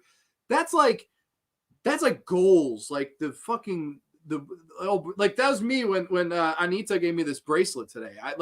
I just turned beet red. She turned beet red. That's I love about shit like that. Stuff where the beginnings and shit. It's just such a good feeling. You get bashful and shit, but it's I don't know. It really clicks. And in this movie, all these movies, it really shows. Your interpretation is fantastic, man. Thank you. I appreciate that, man. Fever Dreamland Theater. Dude, welcome to the graveyard. I don't know if you've ever been on a live stream. I know you've commented on my past videos, but thank you so much for joining tonight, man. What's up, Grande? Agreed about Laurie's character arc in H2O. Such a shame it was undone. Yeah, I agree, man. I completely agree. I think that was Laurie Strode coming full circle. She was afraid. She fought. She survived. 20 years gone by, a child, a name change, all of these things. But at the end of the day, she knew that she had to face her fear. And she did, and she won. And that's why I love Laurie Strode. That's why I think she's a great protagonist. Unlike these newer movies where, I don't know, she just seems like a crazy grandma now. And people love it. She's like Ramba. She's Jamie's got a gun. I don't know. I don't really care for the new Laurie Strode character. And then people saying, oh, well, she didn't matter. He was never coming for you. He wanted to go home. That's a bunch of bullshit. Michael Myers wanted Laurie Strode. He did. I don't care what anybody fucking says. I know I defended Halloween Kills earlier this year, but the more I thought about it, it was a crap film. Dude, I gotta say, when I ranted on that movie, I've never got so many people message me after the fact saying that it was one of the funniest rants. And I was like, yeah. And they fucking I had to rewatch it back. That is a funny fucking rant. And the fact that it was all off the cuff, I was like, this is Leon the fucking professional without the ficus. I don't know where I got that from, but it was, I should really upload an unedited, edit together clips of the movie of that rant, and I feel like it would be a huge hit. Neon Demon is my favorite film from Nicholas Winding Refn. Me too. Also love Drive. And that pool. Exactly, bro. That pool's been through hell, man. Reagan McNeil, Exorcist. Hi, everyone. Nightwatch sent me here. Thank you so much for joining the show tonight, Reagan. Cheers to you. Merry Christmas if you celebrate. If not, happy holidays. Lori's a crazy. She is. She's fucking Ramba. It's a bunch of bullshit. Hey, Reagan, welcome to my graveyard, where the gates are always open for any and all horror lovers alike. The scene where she cuts off Michael's head. What a flawless ending. Resurrection killed that. Oh, yeah, it did. It really did. Money talks and trick or treat, motherfucker. Money talks. That's the case. And speaking of money talks, I mean, that's, I guess, a perfect segue into our finale. To date, right? I know Scream 5 is around the corner. It's less than a month away, I believe. Isn't it this January 22nd? It's less than a month away, technically now. Crazy to think. This is an interesting film here we're going to talk about. Some people have called it the worst. I've heard some call it the best. I believe Mr. Vabra thinks this is the best of the series. I'm probably somewhere in the middle on that. There are aspects of this film I like. There are aspects I don't like. But 10 years or 11 years removed from Scream 3, the genre was booming again. Of course, Paranormal Activity had set the world on fire, and they decided what better time to reboot the original Scream with a fourth one. And without further ado, this is Wes Craven's final film. May he rest in peace. This is Scream 4. Yes, Scream 4, which is 10 years old now. Isn't that crazy? Like I was saying, who knows? 10 years from now, we might be nostalgic about this. Like, I have no idea. It's a funny way how nostalgia works. Wes Craven made this film after My Soul to Take. Dude, it's actually incredible. Like, if you watch My Soul to Take and then watch this, you're like, what the fuck? I'll tell you, man, I want to do like a best, like, no, the worst of the best directors. Like, I want to do like an episode where I take one bad film from a great director. I feel like it would be really funny. My Soul to Take would have to be one of them. I've had enough at this point. Still haven't seen part 4. And I'll warn when it gets spoilers, so don't worry about that. But I totally understand. I can understand why people say, hey, I'm not interested in that. But we'll get there. I saw Scream 4 in the theater, really enjoyed it, but I've never rewatched it. 10 years have gone by and never rewatched it. That's crazy. Scream 4 is my second favorite after the original. Okay. This is my favorite in the sequel, but I will admit it's not a flawless sequel, but I really thought the killer's motivation was great. I agree with that. And we'll get there. So they rebooted this, and here's my thing, VOYFYI. I mean, I don't know. Is this a bot? I don't even know. I don't even know what that means. I would love to hear you talk the topic, Grande, My Soul to Take. Dude, yeah, no, I'm thinking like Ghost of Mars. We could do Tobe Hooper's Gin. Like, it would be fucking funny to take like Wes Craven's fucking Hills of Ice 2, My Soul to Take. Hills of Ice 2 is the worst Wes Craven film. Like, let's be honest. Yeah, I think these are, I don't know who my moderators are, but feel free. I think these are bots, some of these people. I don't know. Worst from Best Director would make an awesome vid. Yeah, no, I think I'm going to do that in the new year sometime. I think that would be fucking funny. But this film, it's interesting because it came along the type where Paranormal Activity had really taken the world over. And Paranormal Activity 3 came out right around the time this did. That made a ton of money. Scream 4, people forget this. Scream 4 was sort of a flop. They expected this to make big, big money, and it really, truly didn't. And this is my theory. I think Scream is a product of the 1990s. I really do believe that. Like, I do believe, and I was saying this at the beginning, this movie works because it embraces the 1990s. It really does embrace it. It thanks yesteryear, but at the end of the day, it is what it is on its own 2 feet, and that's why we love it. That's why we, embrace this movie, and that's why it moved the genre along. This, backwards. This comes along a time where slasher movies were really not coming out mainstream theatrically. I mean, how many mainstream slasher movies were coming out in that particular year of 2011? Like, not that many, especially not any original ones. A lot of reboots, sequels, what have you. And this kind of just joins the party. Of course, this takes place a few years later. Sidney Prescott has now written a book. We're introduced to a new cast of characters. I don't know how I feel about them. Like, some of them I like. I love Hayden Panettiere. I think she's one of the best characters in the movie. I don't mind Emma Roberts. But some of them are generic. Like the boyfriend character of Emma Roberts. He has the charisma of a fucking piece of whole wheat fucking toast. He is the most bland, generic fucking character in the history of the world. Like, he makes the fucking blind kid in My Soul to Take look like a great character. Like, the fucking blind kid who somehow climbed the side of this fucking house.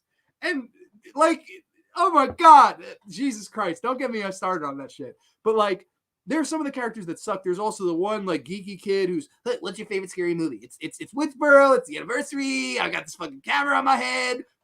Shut the fuck up. All right? You fucking suck. All right, my guy? You've got fucking Macaulay Culkin's fucking brother who looks like he has lupus and he has this fucking shitty long haircut. It looks like a fucking horrendously bad wig, even though it's his real fucking head. And somehow he gets to make out with fucking Hayden Panettiere. What the fuck? Hayden Panettiere, go fuck a fucking 40-year-old boxing champion. Stay the hell away from, what the hell? Rory Culkin? Yeah, fucking rural Rory Culkin in this. I don't know. Some of the characters are bland, if to make my point. But some of them aren't bad. You do have, your main three returning: Nev Campbell, David Arquette, Courtney Cox. I don't think they have that much to do in this film, which is sort of a drawback. Like Sydney, it feels like she's very much to the side until the end. Like the end, it's like, oh, you're the final girl. It's like, we really weren't following you the whole time, though. Like you were there, but David Arquette, not there to do that much. You have Marley Shelton, who I really like. Courtney Cox, I feel like she's barely in it. I don't even know if you really had to have Courtney Cox in it, or if there was one to kill her off, this would have been it. I really do. Or as I call her in this, Courtney Botox Cox, because her fucking face looks like plastic. I don't know, man. She was not looking good in this. Granted, the bangs from Scream 4 was a fucking criminal offense, but she didn't look very good in this either.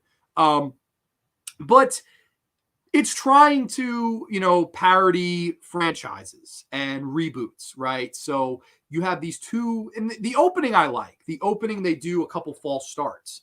You have an opening and it zooms out, it's Stab 6. You have another opening, one of them was with Anna Paquin, of course, fucking Academy Award winner. Love Anna Paquin, of course, from Trick or Treat and numerous other films that I like. True Blood, a great TV show. Oh God, what the hell's the other girl's name? She's married to fucking Dax Shepard. Kristen Bell. You have a false start opening with them. Good opening. I like the two false starts, and then you get the actual opening. Very smart writing from Williamson, in my opinion.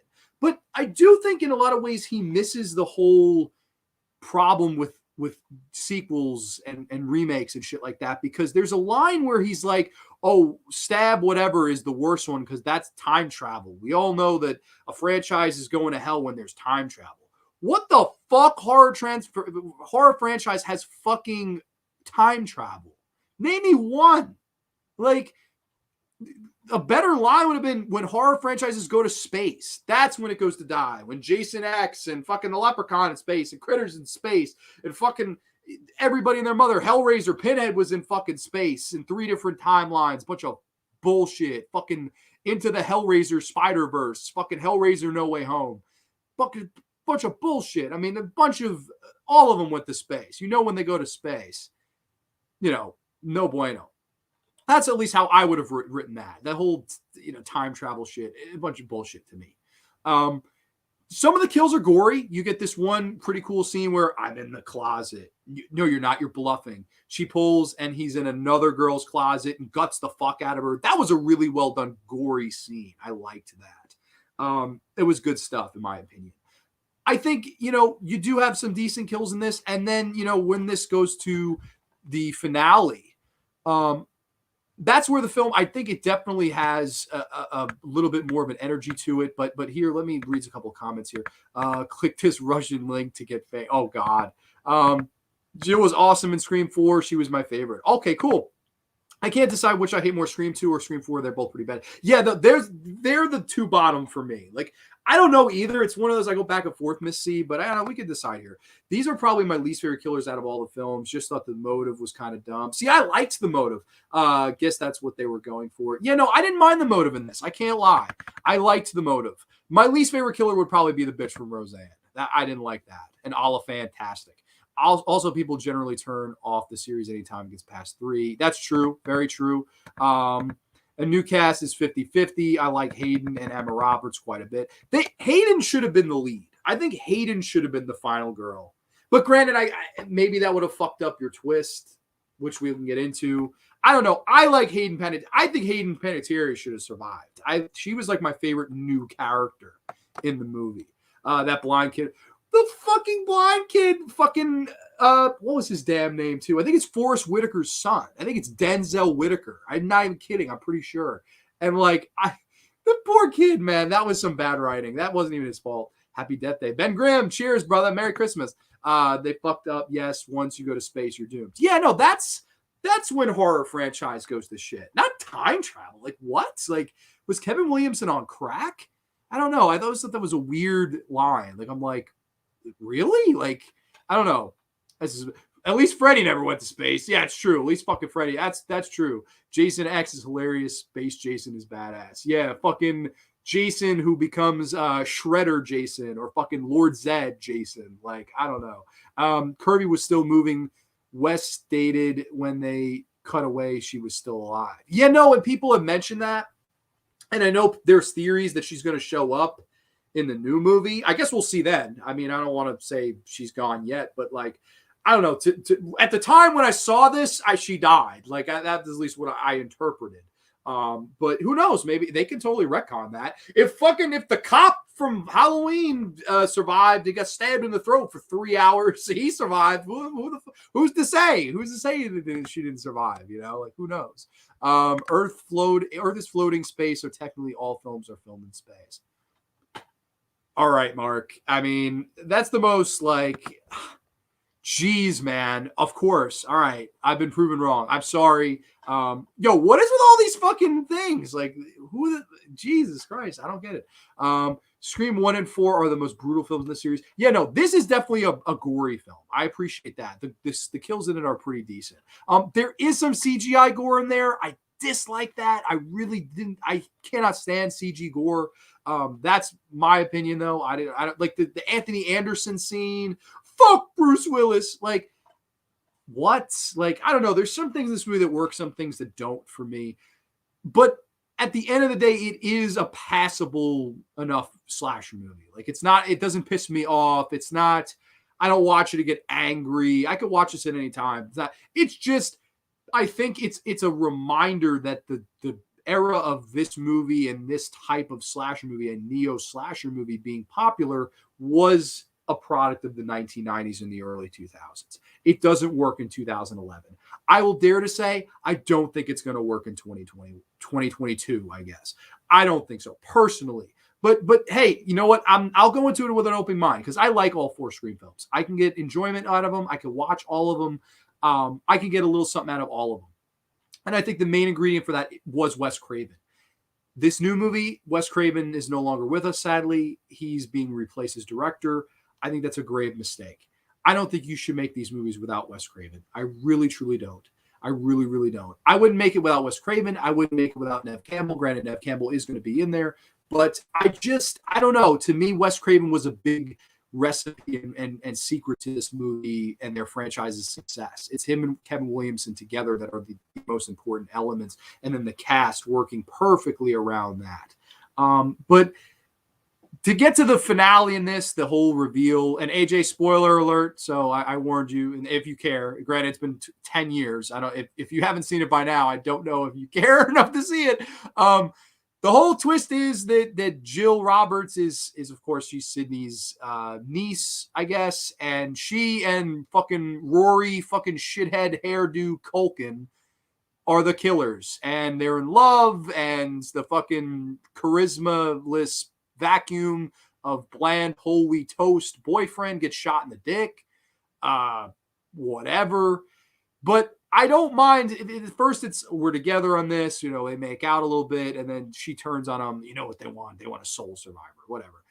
I liked the whole spiel of, you know, all of our family, we live in your shadow. I want the fame. I'm the soul survivor now. I'm switching spots with you. I liked that. And that's similar, you know, when I rebooked Scream 2, that there's some of that in there. The whole friend, the whole B-list of being a side character. That's more of a commentary on that. But this, it's more of a being overshadowed. And it's even in a little bit of Scream 3, right? The brother that was overshadowed by her. This is the niece that was overshadowed by her.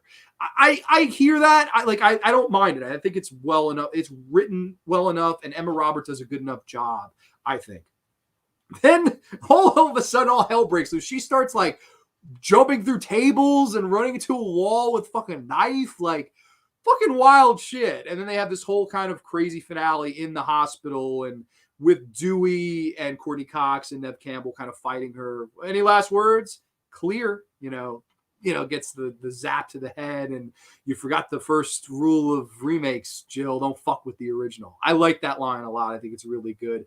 It's interesting and nice to see the three that we loved over the years, Courtney Cox, Nev Campbell, and Arquette, they all survive and they all kind of save the day.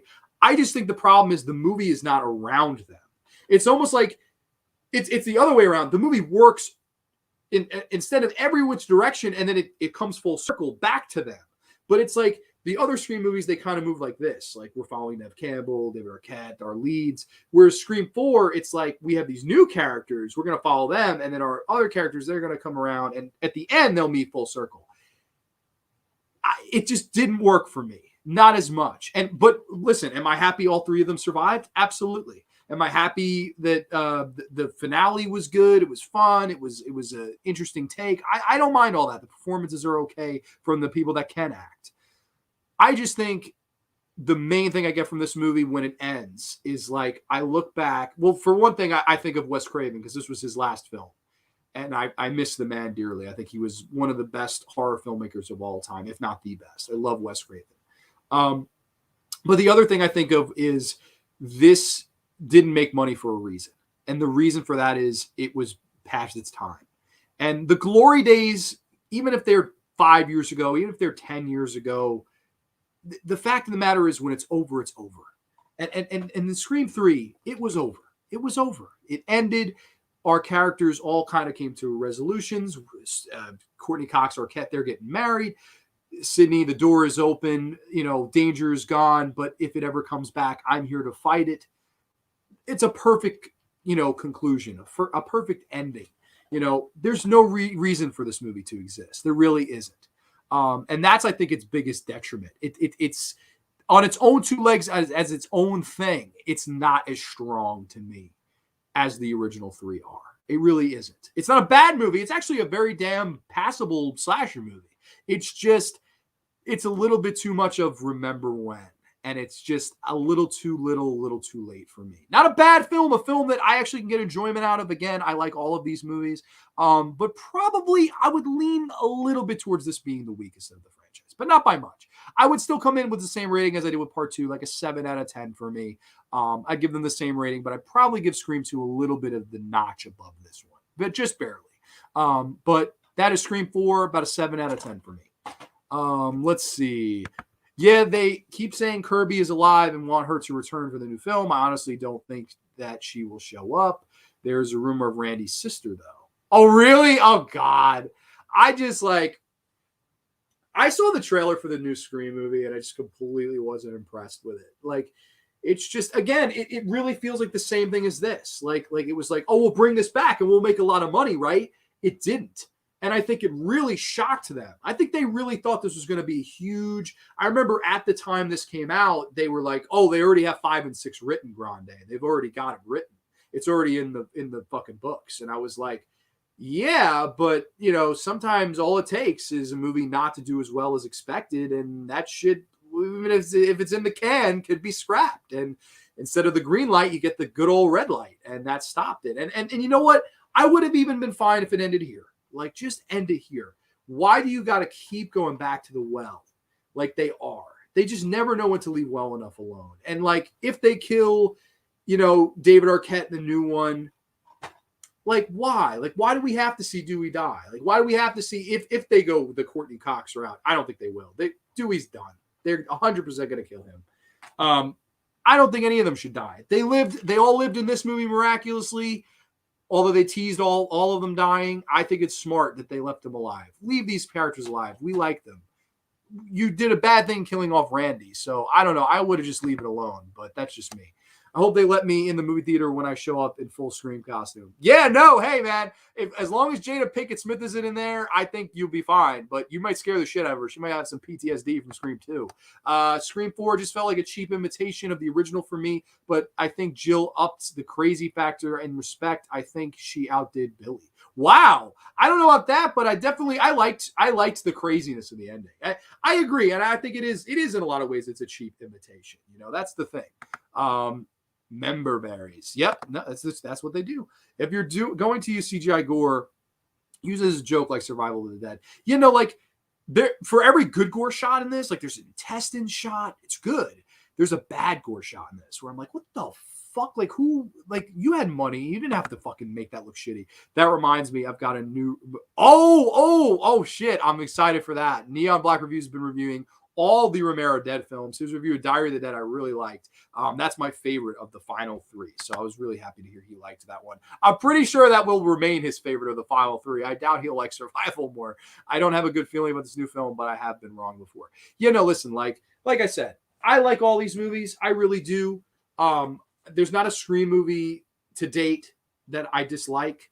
But I do think it's like, quit while you're on top. Like Rocky 4 should have been the last Rocky. Like he's on top of the world. He's the world champion. He got vengeance for his friend. Why was there ever a reason to make Rocky 5? Money. And Rocky 5 is not fondly remembered. Balboa I like. I think Balboa is a nice ending to the series as well. But again, not necessary when you end on top. I think, to me, you always should leave the fans wanting more as opposed to leaving them with a bad taste in their mouth. And I'm hoping Scream 5 isn't that bad taste in our mouths forever with the Scream franchise. I'm really hoping that. But I don't know. I have my doubts. I'm leaning towards it's not going to be worth a shit. But again, like I said, people hate Scream 4. I don't hate Scream 4. I've seen worse, much worse fucking movies. That's the thing. When these franchises go too long, inevitably we lose our favorites. Exactly. Like there's no, to me, like there are people speculating, oh, what if Nev Campbell's the killer? Who would see that coming? No, that's like, to me, that would have hurt this movie. Like she came full circle. She faced her fears and she's going to live on. There's no, if they ever made her a fucking killer, man, that would, to me, ruin the whole character. Like if you're watching Scream 1, oh, well, by the fifth one, she's the killer. No, you just don't do that. I'm sorry. Sometimes you got to fucking leave well enough alone. And they can't sometimes, And here's the thing too, man. Like the genre right now, they're all trying to capitalize on this, what this Halloween movie did, the 2018 movie. Like they all trying to do it. Fucking, I don't think we ever would have got another Candyman if the new Halloween movie didn't make what it made. I don't think we ever would have got this Scream movie if the new Halloween didn't make the money that it made. I don't think if Elm Street was not held by the Craven estate, I think we would have got another Freddy film by now. I think if Friday the 13th wasn't in the whole lawsuit with Sean S. Cunningham, Victor Miller, which briefly ended recently, that they 100% would have been a Friday the 13th reboot too.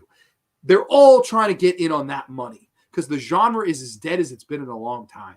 It really is. And we're starving for that next movie. Everybody and their fucking mother during a global pandemic went to go see Halloween Kills. The movie made like $90 million in a weekend. Think about that. It was available to watch for free on some app called Peacock. And $90 million of revenue in 3 days. It's a cash cow. That's all they're trying to do here. And they might just do it. However, I point to Scream 4. This didn't fucking make the money they thought. And if Scream 5 bombs, I don't know. At this point, like, can you just stop? Like, where does it end? I just don't get it, man. Creed was a better movie than a band. Oh, God. Agreed. I think as long as money is involved, all these franchises will continue. Exactly. You're right. 40 years later, they're still ripping off Halloween ideas. They are. Just scared. Oh, my God. Yo. They're literally calling the new Texas Chainsaw movie Leatherface versus Hipsters. Like, that's apparently like what... Leatherface versus Hipsters. What the fuck are you doing? Like, oh, I'm not looking forward to that. I believe Sam's boyfriend and Amber are the killers, and Judy Hicks is the mastermind. Oh wow, so you're booking way ahead, man. Wow, that's, I don't know. I certainly haven't. I'm not that enthusiastic about it to even book ahead, but I will see it when it comes out. I think it's like it's looking back on what the first film did for the genre and how a new up-and-comer moved it along. The genre needs that now. We really do. We are long overdue for that movie. And like, I would love to see the community as a whole come together and embrace something like they did a Scream, like they did a Saw. like they did a Paranormal Activity. And like I said, and then that as a whole, but everybody like we're talking about that movie. Even if you don't like, there are people that don't like Scream, Saw, some movies that move the genre along, Blair Witch. Those movies, though, they created a buzz. Like, we just haven't had that in a while. I feel like it's a lot of polarizing opposites now. You love it or you hate it. It Follows. I think it's the best horror movie of the 2010s decade. There are some people that will literally say Grande is the dumbest movie ever. It's a sexually transmitted monster. You're a fucking idiot. I've been told that. And I'm like, okay, I respect it. But these same people will tell me Hereditary is great. And I don't see that either. And then I'll turn around and tell them The Lodge was a fantastic movie. And they'll tell me The Lodge was a bunch of bullshit because it's trying to be Hereditary, even though it was fucking finished before Hereditary. That's a fact. But we need, as a whole, as a genre base, I think, to just embrace the next kid on the block. That's not a remake or a sequel. We just got to come together and put something over. That's my opinion. And I think the genre will benefit from it because, you'll get your ripoffs, your movies that are paying homage. And I think the only place to go from there is up, personally. By the way, I forgot to ask you, you see the Texas Chainsaw Massacre game? I did. When is it coming out? Because I want to play that. We got to do another Twitch stream. Me and Mark, if you haven't seen, we did on the channel a Pokemon Stadium Twitch stream that he edited together. It was really great. Me and Mark had a fun video game night. We also played Uncharted 4, which was a lot of fun. But it was really fun, man. I would love to play the Texas Chainsaw game because I'm a massive fan of the series. The new TCM will suck hard, but I am one of those guys who believes there has only been one good sequel. Tobe Hooper's underappreciated sequel, TCM Part 2. Yeah, no. It's another one where I think the Texas Chainsaw Massacre, there only ever had to be the original. I don't mind Part 2. I get enjoyment out of Part 2. I get enjoyment out of Part 3. But do those movies have to exist? No way, Jose. The original's the best. It'll forever be the best. It's like my third favorite movie of all time, second favorite horror movie of all time. I love the original Texas Chainsaw Massacre. I do not want to see Leatherface fight fucking hipsters, unless Leatherface literally slaughters them all. Malignant is my favorite film of the year. I would agree with that. Absolutely agree with that. And to me, Aiden, the problem is the fact that movie made $5 million in its opening weekend, and a movie like Halloween Kills made $90.5 million. That's the problem. It's the established entity that people know. That's what's making money, as opposed to this new upcoming shit that studios are going to shy away from more and more and more until it is no more. And I am scared of that happening. I really am. And I know, people hate Malignant, whatever. That motherfucker went for it. And I will say it till the cows come home. Everybody doesn't like that movie. He went for it. It's like a Frank Henenlotter film meets a Giallo meets a fucking Jackie Chan film. And it's so grand. There's so many things to like. But I think it was just all over the place, and people expected The Conjuring because of James Wan's name being on it. And in my opinion, we don't expect Halloween every John Carpenter film we go into. We don't expect a zombie movie when you go into fucking Creepshow, with George Romero. We don't expect Last House on the Left or Nightmare on Elm Street in every Wes Craven film we go into. It's sad. Juan has been typecasted now as this guy that can only do the creepy atmospheric ghost paranormal films. Malignant, he reinvented himself, and I think it just threw a curveball at people. I really do. And it's just a shame nobody went to see it. Nobody supported it. The Lodge was amazing. I really like Hereditary as well. See, and I appreciate Neon Black Reviews. I'm glad there's somebody that likes both out there. I think the problem is, and I'm in both. I'm a part of the problem. I'm not even going to say I'm not. I'm part of the problem. I think we've got to embrace something to move us along. We really have to. OGTCM Forever, Duro, hell yeah. The idyllic summer afternoon drive that turned into a nightmare. One of my all-time favorite movies. It's definitely in my top 3. I'd rather like a real drama biopic about the guy Leatherface was really based on. They've made it, and it's bad. And it stars Kane Hodder. And it's called Ed Gein, Story of a Serial Killer, something like that. I'm a Tobe Hooper Mark, and I have to agree with you, man. Yeah, no. Listen, I'm not bashing TCM2, TCM3. I like the movies. I just think there's no sequel anyone could make to the original. It's not like a Halloween where I love Halloween 2. It's not like Elm Street where I love Freddy's Revenge, Dream Master, the Dream Warriors. I mean, I like those movies. You can make a sequel to Elm Street. You can't to Texas Chainsaw. It's just a different animal, in my opinion. I love Texas Chainsaw Massacre remake, but I really feel like they're trying to do with this now. They already did a sequel from the 2000s. Like Texas Chainsaw Massacre is one of those things that always is trying to reboot. It's never like, oh, let's continue this from the last movie. Like, never. TCM 2, it's like, it's years later. Then TCM 3 is basically ignores TCM 2. And then TCM 4 is a direct sequel to the original. The remake's the remake. The prequel and the remake connect. The Jordana Brewster and then the Beale one, those connect.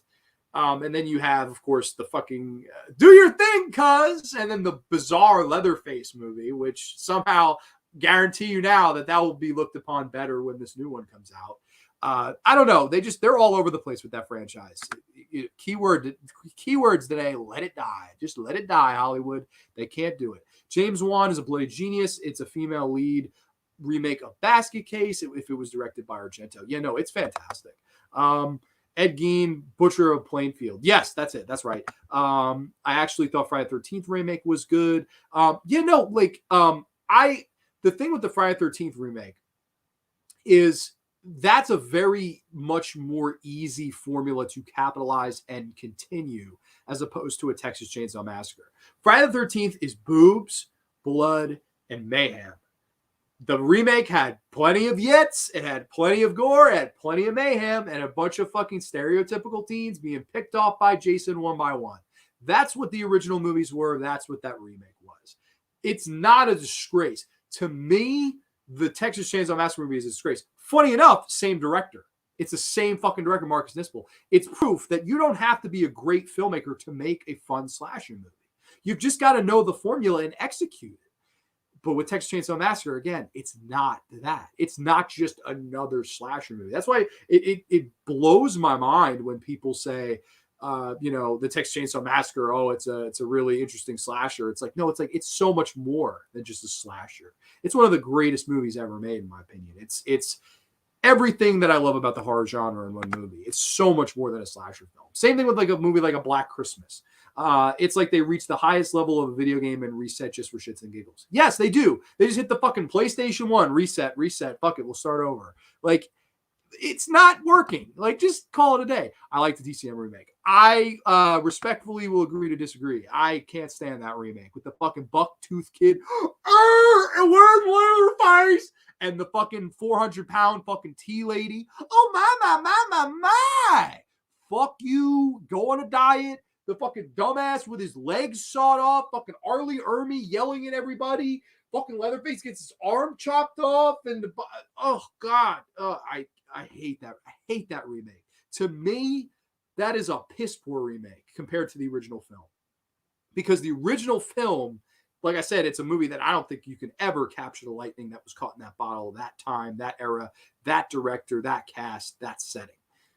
But I do think that, this new movie was like, now they all look like they're fucking on the cover of Abercrombie and Fitch. And they're fucking all like polished, like, oh God. And there's 100 fucking family members because we can't just do the original 3 or the original 4, the cook, the hitchhiker, Leatherface, and Grandpa. No, we have 30 family members, and there's fucking inbred baby, and there's fucking she drives away with the baby, and oh God, I cannot stand that remake. I'm sorry. There were times when I was watching Malignant and I thought Juan was doing his best impression of Prime Argento. No, like, I think that's the thing with James Wan too. Like, I watched that movie and I get what you're saying, but that's the difference between Wan and an imitator.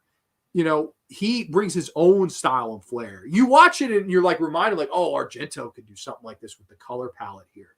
But again, Wan's his own guy. That's why I love James Wan. It's not like I'm a fanboy trying to be Argento. It's, I loved Argento. Here's my shot. That's why I love James Wan. The little kid I couldn't stand. Yeah, what the fuck, man? I hated that little kid. He's like, like his fucking teeth are hanging out of his fucking head. Like, oh, fuck you, man. I hated that little kid and the fat ass tea lady who sucked. Oh God, I don't like that remake at all. House of Thousand Corpses is a true TCM remake. It's a better fucking TCM remake than the actual remake there is. But I don't know. People love that. People say the TCM remake is like one of the best. I fucking don't understand that. Neil, what do you think of the TCM remake? Knowing that you love the original. Also, have you reviewed the... I would be interested to see your review of the remake of this, because if the original is your favorite movie, I'd be really interested to hear your thoughts. If you've told me before, I apologize if I forget. The Malignant reveal reminded me more of Total Recall and Mikkei's Mo Hey entry imprint. Yeah, no, I really liked it, man. I really did. David Gordon Green is wanting to do Exorcist remakes as reboot. I will not watch or support it. My favorite movie and favorite actress, Linda Blair alone. Don't mess with perfection, Reagan. Yeah, no, listen, I agree with you wholeheartedly. Screw David Gordon Green. I hope it doesn't happen. No, I agree with that. Here's the thing. David Gordon Green wanted to remake Suspiria. He wanted to do the Hellraiser, and he then ended up doing the Halloween reboot, which people like. And also, they're talking about this Exorcist thing.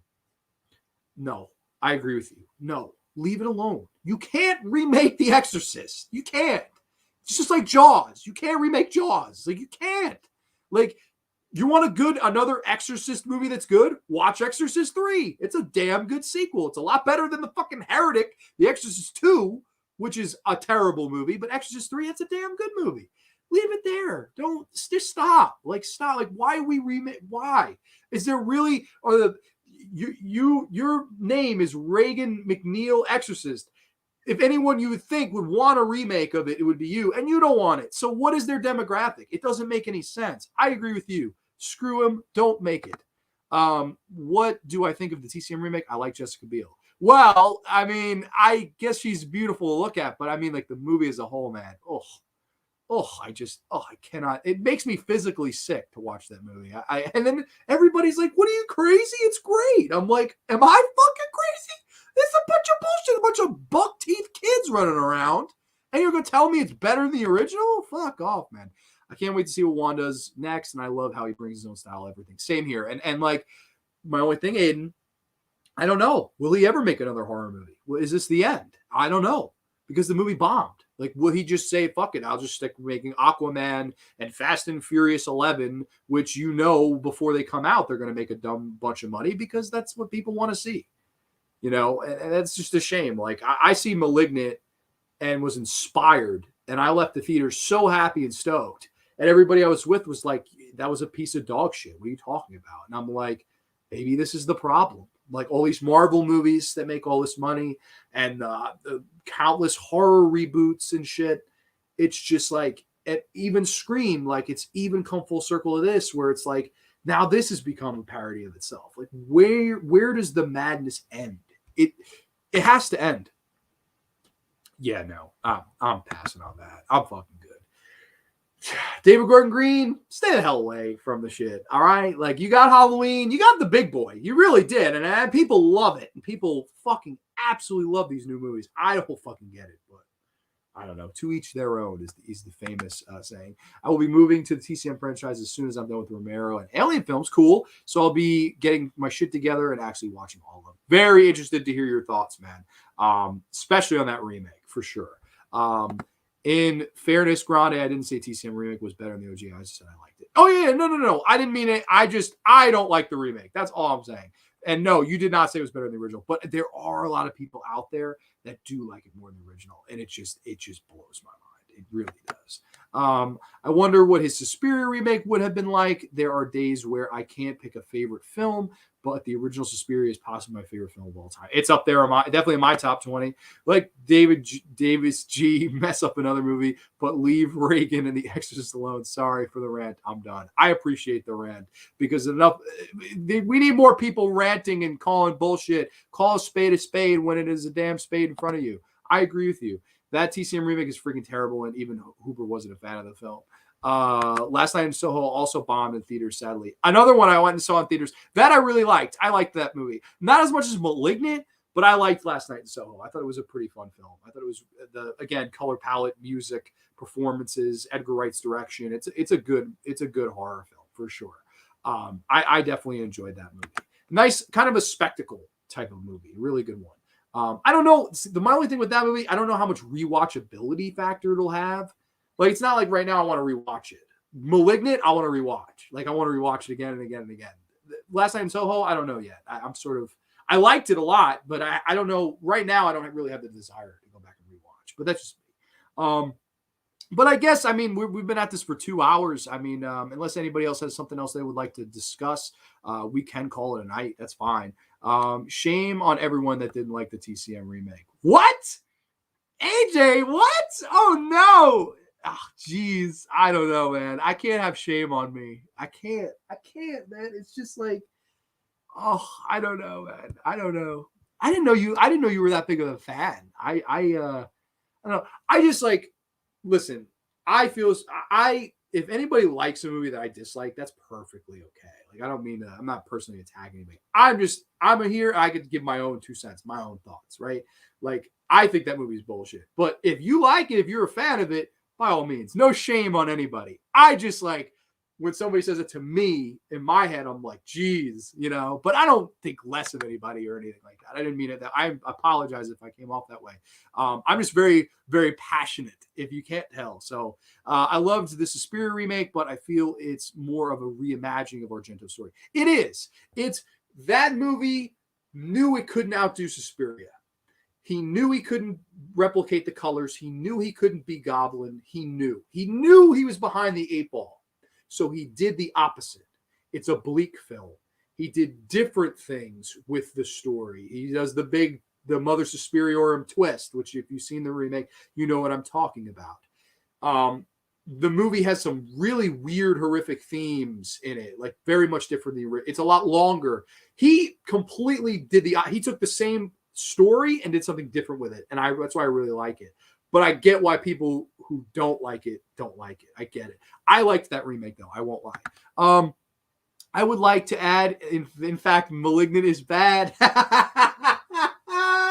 Yo, Mark, at the end of the Pokemon video he edits in, it says, like, Grande admitted to me in confidence that Malignant is bad.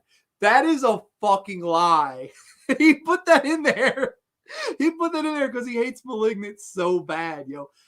It's funny, like, almost everybody I know hates Malignant, too. Like, I walked out of the theater, I was like, oh my God. And everyone was like, what the fuck are you doing? That wasn't The Conjuring. I was like, why did it have to be The Conjuring? I don't know. That's the main argument I hear, and it just grinds my gears. Just be thankful the remake didn't have Franklin. Come on, Franklin. It's going to be a fun trip. If I have any more fun today, I don't think I'm going to be able to take it.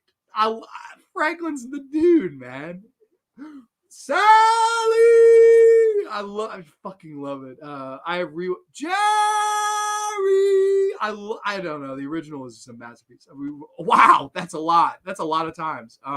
It is shot really well. It could have been way worse if Juan wasn't involved. Yeah, absolutely. If that movie didn't have James Wan as a director, it could have been done horribly wrong. Like, it really could have been. Like, if that was done by a direct-to-video director that didn't know what the fuck they were doing with style and color and tone, I think it completely could have been worse. Like, that's why I laugh when people are like, "Oh, worst movie of the year." No. Malignant, it was way better than Conjuring 3, so there's that. No, definitely. I definitely think Conjuring, I would agree with that wholeheartedly. Malignant is way better film. Just like Sydney said in Scream 4, don't fuck with the original. I would love to tell David Gordon Green that to his face about The Exorcist. Yo, man, this is great. They took the keys. Oh my God. The original Texas Chainsaw Massacre is great, man. I don't have a problem with anyone's opinion on a film unless they tell me they like Wrong Turn 3. Yeah, no, Wrong Turn 3 is bad, man. I'm that way. And I've honestly never met anybody that liked this movie. But Creepshow 3. If I ever met somebody that liked Creepshow 3, I would probably explode. Because that's probably my least favorite movie of all time. Also, the Elm Street remake is one that I hate it with an unbridled passion. I hate that movie. It's bad. I don't know. A lot of the Platinum Dunes remakes are fucking bad. Friday the 13th gets the pass, though, because it was the formula. It was Yitz, blood, and mayhem. That's all Friday the 13th is. Like, Could it have been better? Sure. But it could have been a buck-toothed kid running around and a fat tea lady. It could have been that too. And it wasn't. So I don't know. I'll give it the pass. Even though Marcus Nispel, I don't think the world of him. And neither does Hollywood, since he hasn't directed in a long time. But yeah, no, I don't know. This is a fun tangent to get off of. Is it bad that I didn't even know Creepshow 3 existed? Makes sense now, LMFAO. That's a good thing. That's a very good thing you didn't know Creepshow 3 existed, because that shit's bad. I liked The Conjuring 2 better than The Conjuring 1. I love both movies. I really do. Conjuring 3 is okay, but they really, really, really did a bad job at picking that director. They really should not have made that without James Wan, because the movie didn't have the scares of the first two. It had heart. I like Patrick Wilson and Vera Farmiga. I like them together. I think they're great together. Like, that's another couple where, like, I see the chemistry. Like, it works. But I don't know. Like, the scares were missing in that, in my opinion. That was the best one. You like Conjuring 2 better. I like them both. I really do. Whatever you do, don't watch Creepshow 3. Yeah, no. I think it's the worst movie of all time. In my humble opinion, it's my least favorite movie of all time, for sure. You can't piss on George Romero and Stephen King's legacy and make a movie that was made for $5 and a ham sandwich and look like the animation was put together with a fucking shitty fucking app or something. Conjuring 3 is Saturday morning cartoon in the best way possible. Interesting. I don't know. I didn't think about that. Exorcism of Emily Rose was good. I'd agree with that. I like that movie too. I like Jennifer Carpenter, underrated actress. Scott Derrickson, pretty good horror filmmaker too. But yeah, no. Everybody, this has been a very fun topic of discussion, talking all things Scream. And then, onwards and upwards with the entire genre. Of course, my birthday too. That kind of recaps the whole day in the intro. So I wanted to say thank you to anybody and everybody who joined here tonight. It really meant a lot. It was fun to spend my 25th birthday here with you guys talking about my number one passion in horror movies. Like I said, everybody have a wonderful holiday, a wonderful rest of the weekend. I hope everybody's off tomorrow. I hope nobody has to work on fucking Christmas Eve. That would suck. But I definitely, I'm humbled that so many of you showed up tonight. It was really fun talking all things Scream and horror in general. Really fun time. Not sure if I ever asked, did you like Get Out? I'll be honest, it's okay, but like the next great horror movie, I don't think so. Hope you had a great birthday, John. Thank you so much today. I had a wonderful birthday. I really did, man. It's the most humbling day of the year every year. It's people reach out, people give gifts, people just humble you, man. People are fantastic. I'm fortunate to have some great friends, families, followers, subscribers, all that shit. It's humbling. Great stream, Grande. Glad I finally got to sit. Yo, man, thank you so much for joining, man. Thank you so much. Merry Christmas to you and the family, man. Awesome stream. Thanks for taking the time and answering. Dude, anytime, man. Thank you so much for joining. I appreciate it. Amazing stream, man. Thank you so much, Mr. Vavra. You, Harold and Christmas, you, Harold and Kumar, and the Waffle Bot have a very happy Merry Christmas. But we will catch you next week. Oh, okay. AJ Zitro, happy birthday, Merry Christmas, brother. Thank you so much. We'll be back next week, December 30th. Top 5 underrated Twilight Zone episodes with good brother Will from the Cabinet of Dr. Howdy. I'm super excited to have him on the show. So we'll be counting all things underrated Twilight Zone next week. And then 2022, baby, the new year. We got a bunch of things planned. I'm hoping to have a bunch of people on and a bunch of fun new show topics. So everybody, thank you so much. Have a safe, wonderful holiday. Hope everybody has a nice holiday. Stay safe from the COVID and all that shit. And everybody stay beautiful, stay classy, and keep it creepy. Hope you get coal. Har, har, har. I hope you get coal too, Mark. And I hope you mold it into the next diamond. Video games soon, brother. All right, everybody. Thank you so much again. I love you all. Too sweet. Peace. And we'll catch you next time only on The Graveyard. Good night, everybody.